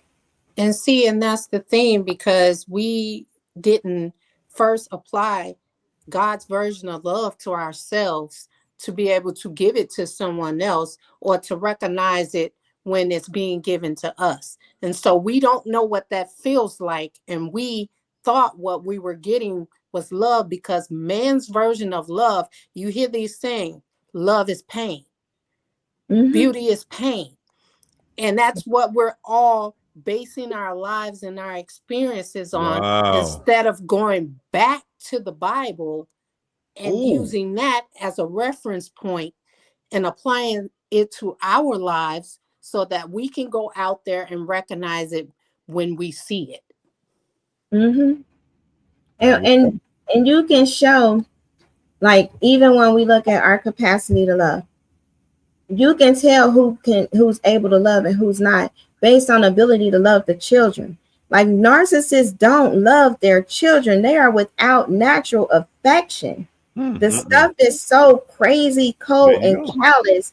Even if they have their children, the children is only for a use of something, either to spew out their venom and abuse, or is an entitlement to get them whatever they need. It's even transactional with the children. A house of horrors. That's what it is. And that's not, when people have the ability to love, even if they grow up in that, they still love their children. Yeah. And that's why God, like when he, it's different makeups. Some of them, God, he had his hand in, even though they was in a chaotic situation growing up. They were the generational curse breakers. Those are the ones that you can see they love their children. They have that ability to love, but he don't want that ability to love to be wasted on someone who is dark, toxic, getting people in demonic covenants, and never will have the ability to love you back. They're pathological liars. So yes, they're gonna say, "Oh, you're the best. This is my son. I never met anybody like you. You are so smart. I can't. Where you been all my life?" They say all of the things because they hear it on TV. They know how to recycle verses and words, but they are pathological liars. So when someone's have a sentence like, "Well, if they said this or he or she said that," I hear it a lot. The first thing you have to understand is they are pathological liars. Anything they say is not credible. And It it's is not even just that, not that sometimes they say, I've never loved anyone. That's a serious. red flag, Ooh, because that's a red that's the flag. one that Yes, I've it heard, is. that I've never That loved part, because anyone. anybody, I don't get me wrong. It's some people who done grew up in some horrific situations, but somebody around you cared about you somewhere. They didn't raise you in a cage or something like that. Somebody cared for you at some point. And for you to just say, I never loved nobody Right. ever, and We was I'm in a supposed to think I'm gonna be the first. That was in marriage counseling, in the deliverance marriage counseling, where we had to fly across the country to do this. And so it's like, I'm doing this right. And then the counselor answered, he just answered questions like, how many people you've been? Hundreds of women. I'm shocked. Okay, this is the first time I'm hearing this. Like, you've been with hundreds of people. And then he was like, well, did you ever love any of them? No, not one. And I'm looking like, am I not sitting right here? And then it was like, well, do you love your wife now? Oh, yeah, I love her. But I just heard this dude say, you've been with hundreds of women and you never loved one of them. And I know you was married before me. So that just goes to show their character. They really don't love people. They abandon love. Like, they don't even identify, like, at all with that. They say these words, but they cut off themselves. So when they cut themselves off from God, love is not in them. They have it's a decaying kingdom. Okay, they But you don't know feel what? nothing. It's a void. We be so desperate that we miss all the signs, because that, not even just that, anybody who have created so many broken homes, that lets you know they not capable of loving the mother of their kids or even being there for their kids. They don't have no fight in them. They ready to run soon as things get tough. And that's another sign that we choose to ignore. It's like these people be having multiple baby moms and multiple baby daddies, and we just Mhm. overlook it because we be so desperate and so lonely that we'll overlook that. But they do pretend to be parents and loving parents on social media. Oh, And that's me. they yeah, Got to get that photo. they are the best parents in the world on social media to everybody, because nobody sees what's going on, and then they're the best parent, but they never go to court and fight for the kids, never fight for joint custody, never fight at all, but they want to say this person is keeping my child from me. And people fall for this stuff, and that's because they choose to believe it. A lot of people know that it's not true, but just because they don't like you, they'll help sell the narrative of their story just because they don't like you. Yeah. And I exposed with somebody else's kid because he didn't have access to his kids, but he had to, prove like I got a fatherhood program. He just put a different child in there and act like that's his. That's what they do. They're pretenders. Yeah. This is very insane. And we get so used to insanity that once it's ripped away from us, rightfully so, we still over here trying to figure it out. Like, well, how Every did this day. and this and that? It's insanity. You will Yeah. never figure out insanity. I No. wasted a Not. year just in a ball of confusion, a whole year of No, life no, was no, no, no. You know what, Keish? figured out. I think we do figure out. We have figured out insanity. Doing the same thing over and over again, expecting a different result. Oh my The goodness. insanity is it's a whole different level when somebody is not in touch with reality because they ask. And I was watching some interviews. One of the women, she was asking the therapist, like, well, why when I ask him that, why would he tell me something different? And then she was like, well, I asked him, well, is there anything else I can do? And she's using all of the things therapists say do, like use the I statements, say, well, maybe I'm just hearing you wrong. To a narcissist, they are cracking up laughing because they just taking your mind on a whirlwind, and they can do that to the end of their breath because they get fuel out of you trying to figure out something that they know. I am not in touch with reality. You would never figure it out. I could sit here and tell you There you whatever, go. and you trying to figure out words that come out of my mouth that are pathological lies. There you You know, go. I want to say something. Andrea White says that her ex used to talk to himself and answer himself. That's because they're either communicating with those demons or they're plotting against you. And those are the two Mm. reasons that they are talking to themselves, and they stay watching exes. And it's Yeah, playing over in their head, and they're plotting and trying to figure out how to get back over there, why they're going to do you dirty, and they're going to run to yeah. this person. When you hear them Hmm. talking to themselves, they are plotting. They are talking to Whoa. them demons. They Whoa. are just staring off. Like if you come home and they just staring and they not moving, they looking catatonic, it's time to leave. And probably See, was and time that to leave way before that. But and when he used to do that a lot before all of this blew up, he started making his food separate. So he was talking to himself and the demons about what he was about to do to me and my kids' food. And he would say, don't eat my food, but I would go and eat his food because I wasn't eating mine. You see that? You can't even trust. You can't even trust that fool around your food. no, There it is. no. There it is. Miss Nims. Mwah. Thanks for super chat, Miss Nims.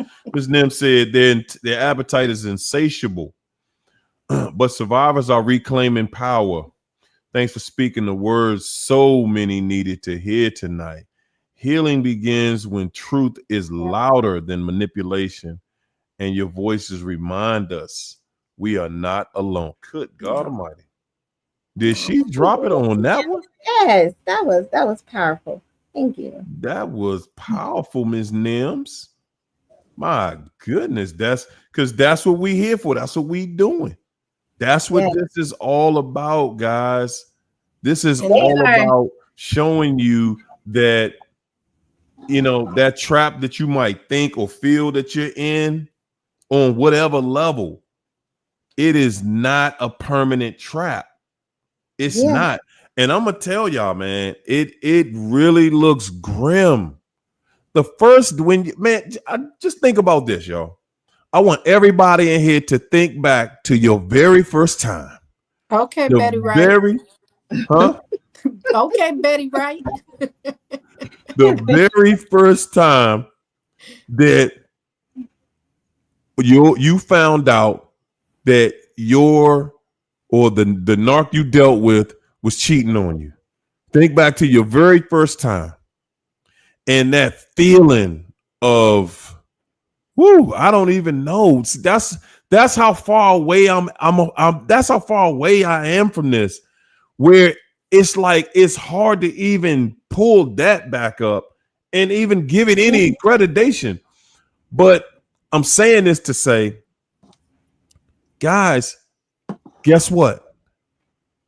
There were many people, many hundreds, thousands of people found out today. Yeah, tonight yeah. people found out. People walked in the house and found out tonight that they being cheated on. So it's like you got to try to figure out, how do I, recuperate from that? Because in our minds, we be thinking, well, all right, we just gonna work through it. We're gonna go to counseling. We're gonna go. You ain't ever forgetting that. I don't care how nice they treat you, whatever. They attach to the abyss and decay. Like the Bible say, they enemies of the cross, they're destructive. Their lives is going to destruction. That's it. If God's saying it, That's it. that is it. That's all the flags. And their belly, their God is their belly. Like that's a whole behemoth up in there. Like that's a whole deity, the one with the big belly. But they are never satisfied with anything. It's not, you can't look good enough, smell good enough, cook enough, none of that. A lot of them, like, I mean, if you do everything perfect, then you're not the right gender. Or then if that's all good, then you're not the right age. They might want something very twisted and dark. This is how dark a mind is that is captured by the devil. And they are children of him. They choose it. God did give, salvation to anybody who wanted. They don't want it. They made their allegiance in their contracts with the devil. Literally, some of them literally popped the drop of blood and signed on a dotted line with them. And that's why I said, a lot of this stuff that we do, the cooking, the cleaning, and all of that, they always say, I never asked you to do that. And it's the truth. They didn't. That's not what they're there for. They're there for a whole nother reason that we wouldn't even know until it all ends. And that, unfortunately, is when you know what they wanted you for. And it definitely wasn't for love. It wasn't. It was for your attention. And then when you stop giving that and stop giving them the praises and they stop being your God, then they needed somebody else to be God too. And that's why they keep jumping from relationship to relationship, because these people have to feel like they are God. And if they're not going to feel that way with you, they're going to go somewhere where they can. That last one, I know that was a 100% demonic assignment. I knew it from probably week 2 of the marriage, like never rush into marriage. But then I'm like, well, now we got a license and that, so we're going across trying to get these demons out of do. But it's like, it's so intense. The stuff that they do is intense and insidious at the same time. Like making, like he would always make pies. Like you think they're doing something out the goodness of their heart, but they're not really eating it. But then next thing you know, 50 pounds later, you're like, I don't want this. But they're like making you feel bad that they did all of this and you're not eating it. They want you to change your form so that you're less attractive, or you don't have as much energy. And then they want to put you down. Then they hope that you lose your job so that you become dependent on them, only for them to trash you and be able to discard, then pick you back up, discard, pick you back up, like you're on drugs, like they're your dealer, like they're your pimp.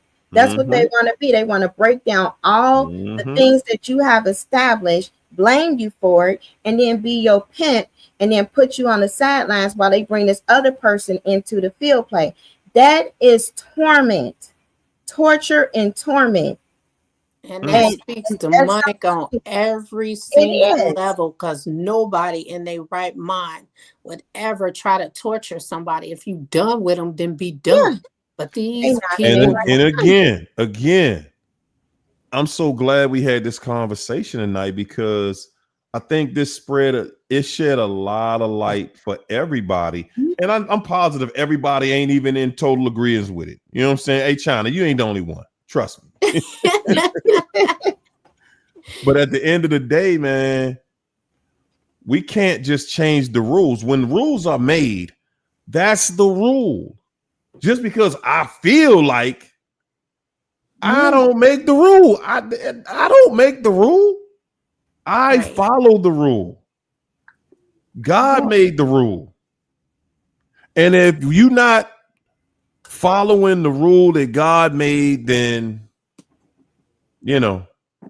hey man, then and I had to be real. I was like, God, I was wrong.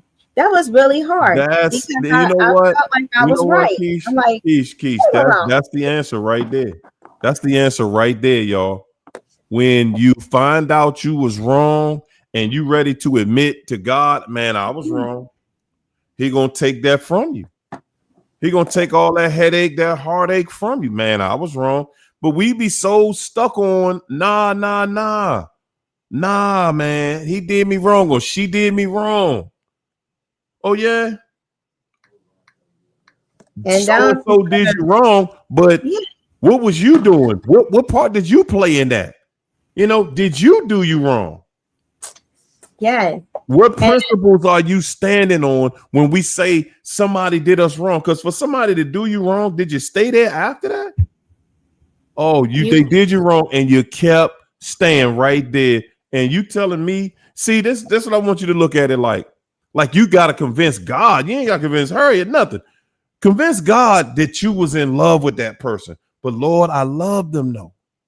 Oh, yeah. Even after they did this to you, and then they did that to you, and then when they showed you continuously, you saying that's you gonna compare that relationship to our relationship? What is it based? How? and Where?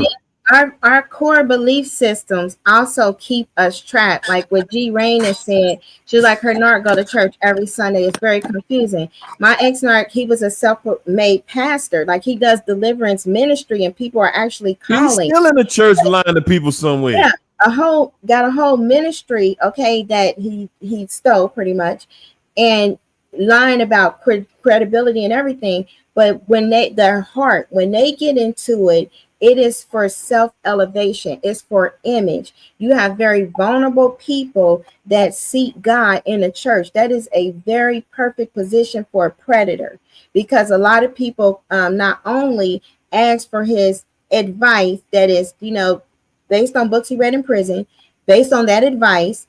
Not only do they ask for it, but they pay him for it. And when somebody is able to manipulate and give bad advice, destroy people's lives from behind the scenes on an image of being a religious leader and get paid for it, that's ideal for somebody that's like a sadistic, malignant narcissist. So we want to always look at, they might go to church every day, they might be preaching God. What's their character like? Are they living out love? Have their definition of what love is? Are they meeting criteria? Because if they don't have love, they don't have God. They serving a God of their imagination. And we all know they are in the Lululand. Ain't no telling what that God look like. Ain't no telling what that Jesus look like. That is not the one that we know in the Bible. That is the one in there, the Lululand. And they go faithfully. They go faithfully, but it's not for reasons of them feeling convicted for the wrongs that they did and them actually wanting to be like a representative of God. see, It's for manipulation to keep you yeah, in boo land, to keep you like once they get out of the church, they can be like, oh, you ain't reading your Bible, you ain't doing this. Then we learn this in church today. Why you questioning where I'm going? Ain't you supposed to trust me? Then we just come from church. They use it as a way to torture and torment. And then they'll have you losing your faith if you stay in it long enough, because they are not of God. They are pretending. They have a form of godliness, but they denying his power. That's 2 Timothy 3. He say, run from them.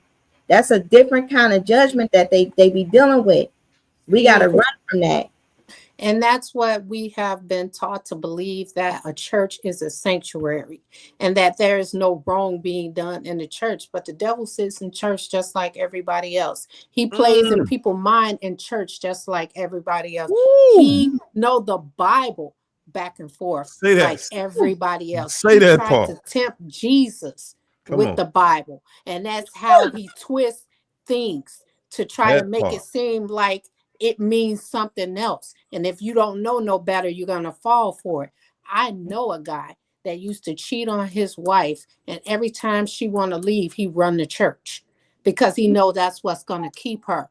Running to church is just another manipulation tactic to keep that person there to make them seem like they're going to change. They only go for what, 2 Sundays, and then they right back to their old tricks, because that's all it takes to sell somebody in church that you're changing. All you have to do is just go to church, especially for a husband who don't go to church, who won't go to Come church, on. Come on. and to sit up there and say, I'm going to go to church and change. Yeah. Oh, that's all that wife needs to hear. Because I used to sit in church all the time and hear women pray that their husbands attend church.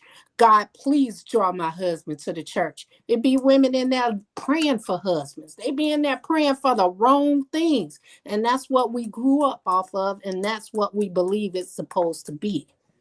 I was Mhm. one of them. I was one of those women. And then I was praying for the husband. Oh, God, just help him. Please help him, God. Fasting, doing all of that, 40-day prayer, 21-day fast, all of this stuff. Vegetables only, drinks only, doing everything, okay? Mhm. But separating myself from the devil. Because some people have an assignment from Satan to seduce the people that's vulnerable, gullible. It's in the Bible. They lead away, gullible people filled with lust. They seduce them, the babes and the Christians, away from God to the slaughter. So their assignment is to be wolves in sheep clothing and to position themselves in the church. And Satan got other positioner, like other people in those positions that help them to climb the Mhm. ladder quickly. They get in a pulpit quickly. They get in ministry quickly. They do all of this stuff quickly to serve. Put them strategically in there to draw people away, lure them away in sin, hopefully corrupt them enough to where they never see God again. That's what Satan's end game is. That's why it's so loaded in the church. There are studies that show the number of pastors that have this narcissism stuff in them. They meet criteria. It has risen. There you And what go. we have to be very discerning. And as soon as we see it, as soon as we get that feeling like, man, something off about this pastor, leave. Don't stay. Don't be loyal. We can't be loyal to the devil no more. We got to just stop being loyal. You love one, hate the other. Are you going to be loyal to one and it's going to cause you to despise the other? You'll start despising the things of God. You'll start despising people that say, hey, you ain't supposed to be in this. This is sin. You'll start despising anything that sound like truth because it'll be convicting, but your loyalty will stay with that demonic spirit, because And that's not how even, and covenants and contracts and agreements start working. You start getting intertwined and connected, and then more demons come in. They got legions. That's thousands and thousands of demons in a body.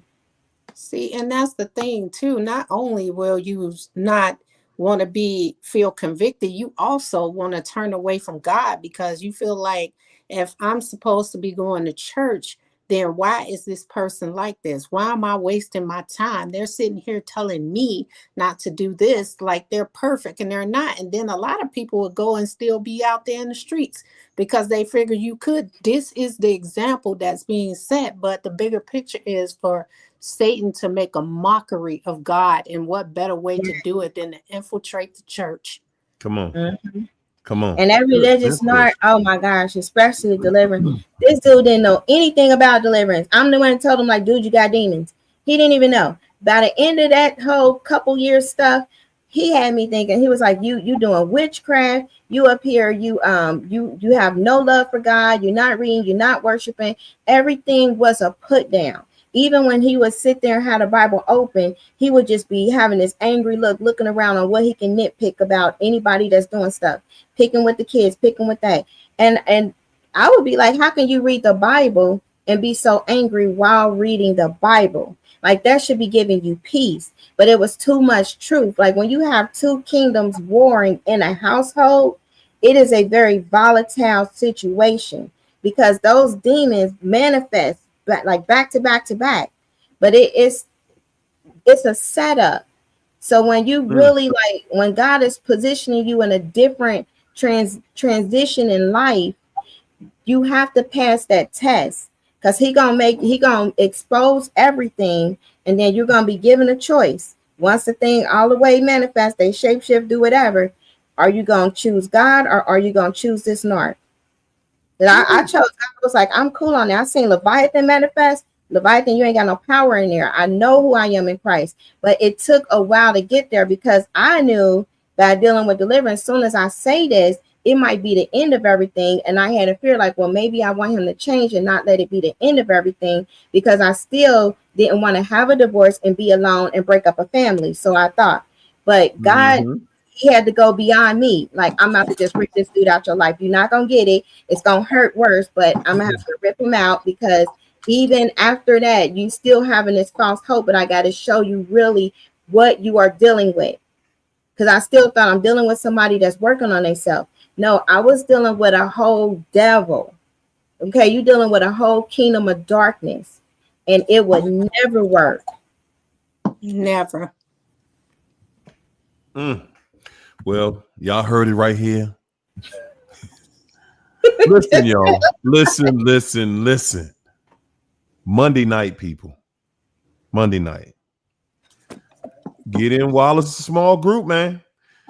Guys, get into a group. If I was, it's nothing you could have did to keep me out of a group.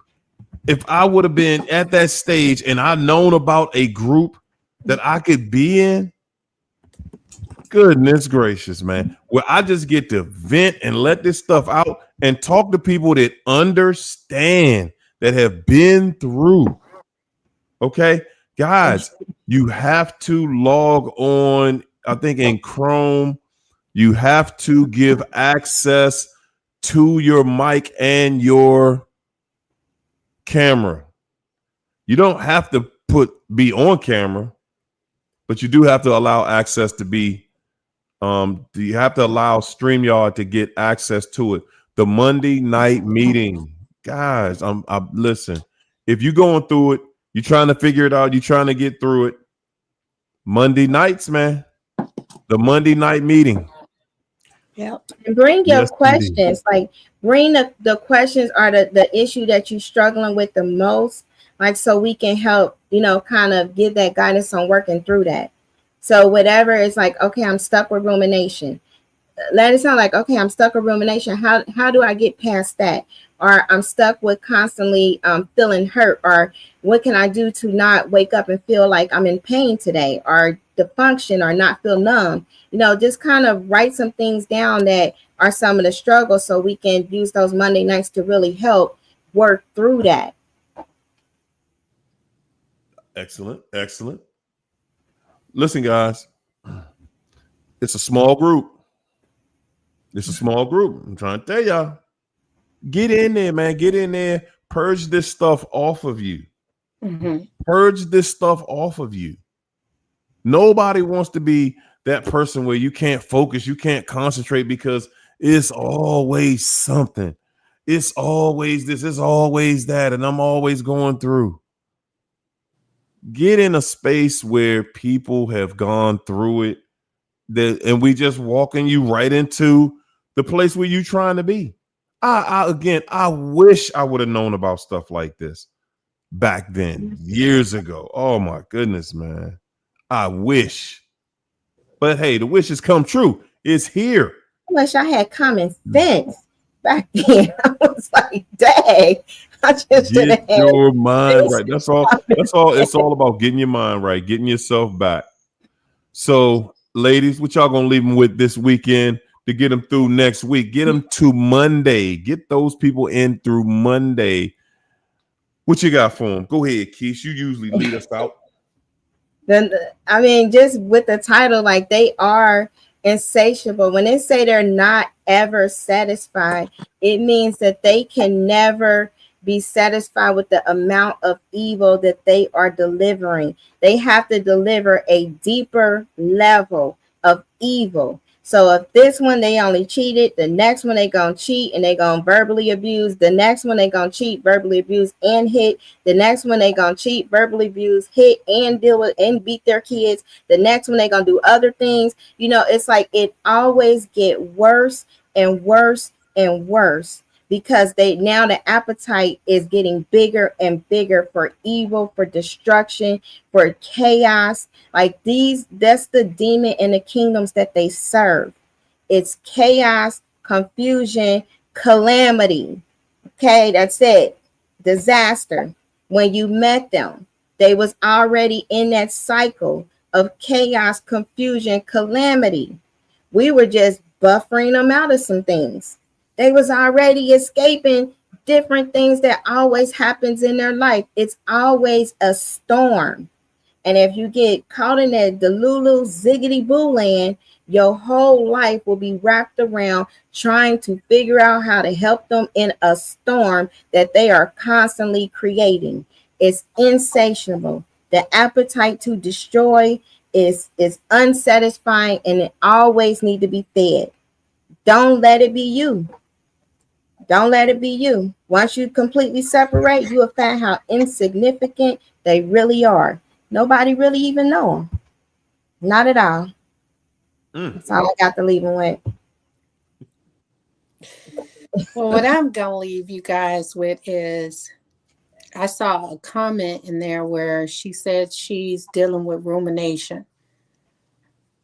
I'm going to tell you, it's always hard in the beginning because waking up that first night, you are in heartbreak stages. And that first stage is denial.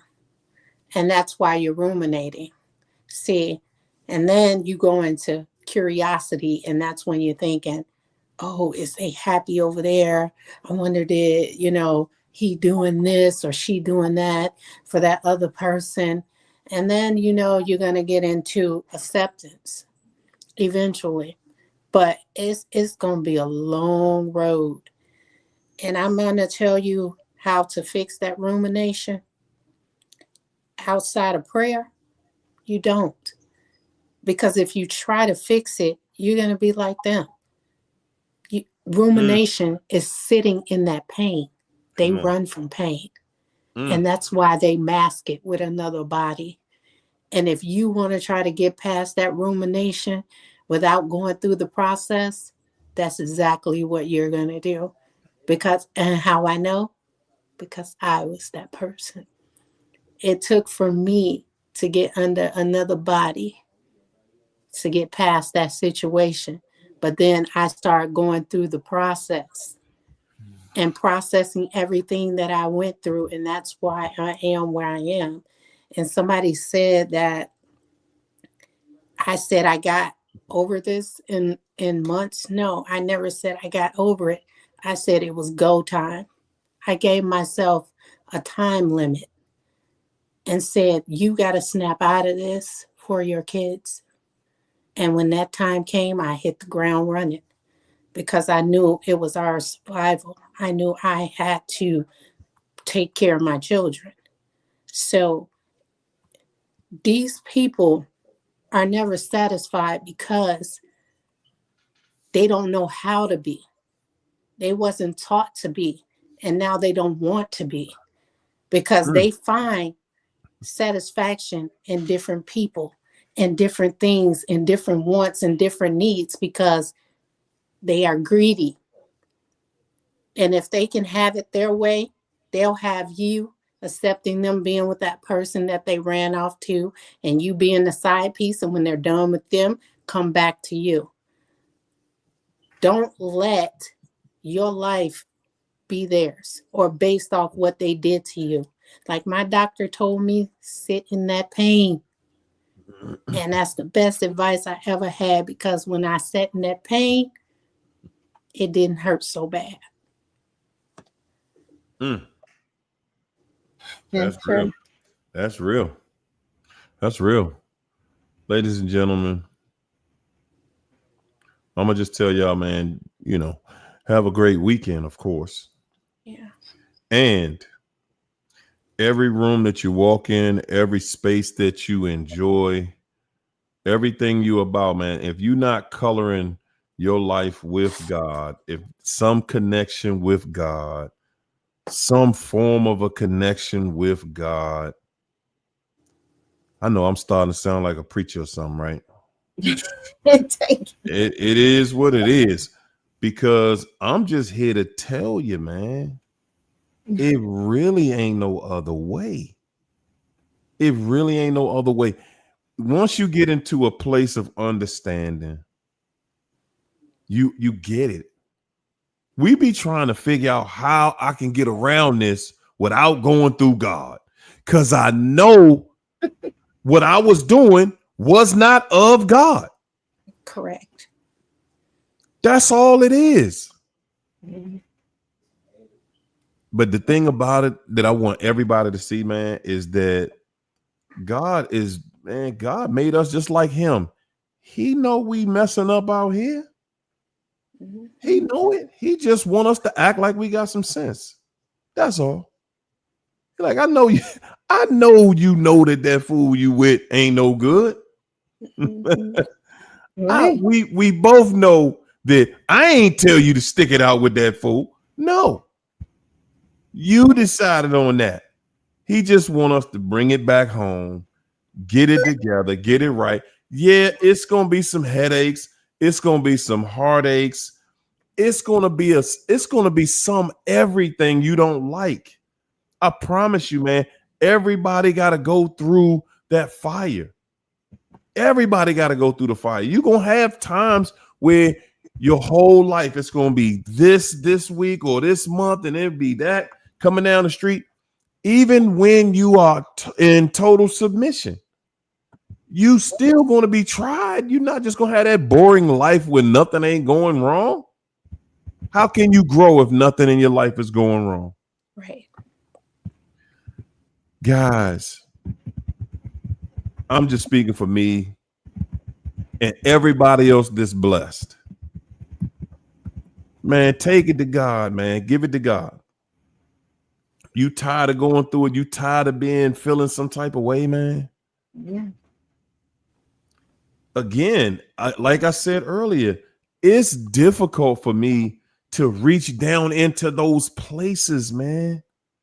Because God done cleaned it out like, hey, dog, I'm pulling you away from this assignment. That's all. That's all it is. You know? I love the job when I was doing it, you know what I'm saying? You know, but obviously he got something different for me, man. And it's not to say that I'm bigger than this, it's just to say I got something else for you, champ. That's all. That's all. We got some incredible teachers right here in front of us, you know, and we're gonna keep it going. We're gonna keep it going because we're not leaving nobody behind. That was the promise. Never leave anybody behind. Make sure everybody gets through. So having said that, I'm going to say this. We're going to leave y'all the same way we came in here with nothing but love, peace, and soul trade, everybody. Enjoy your weekend. See y'all Monday night. See y'all Monday night. All the members, I'm going to leave it. Again, the link will be in the chat on Monday. It'll be in the chat on Monday night. Okay. Peace, everybody.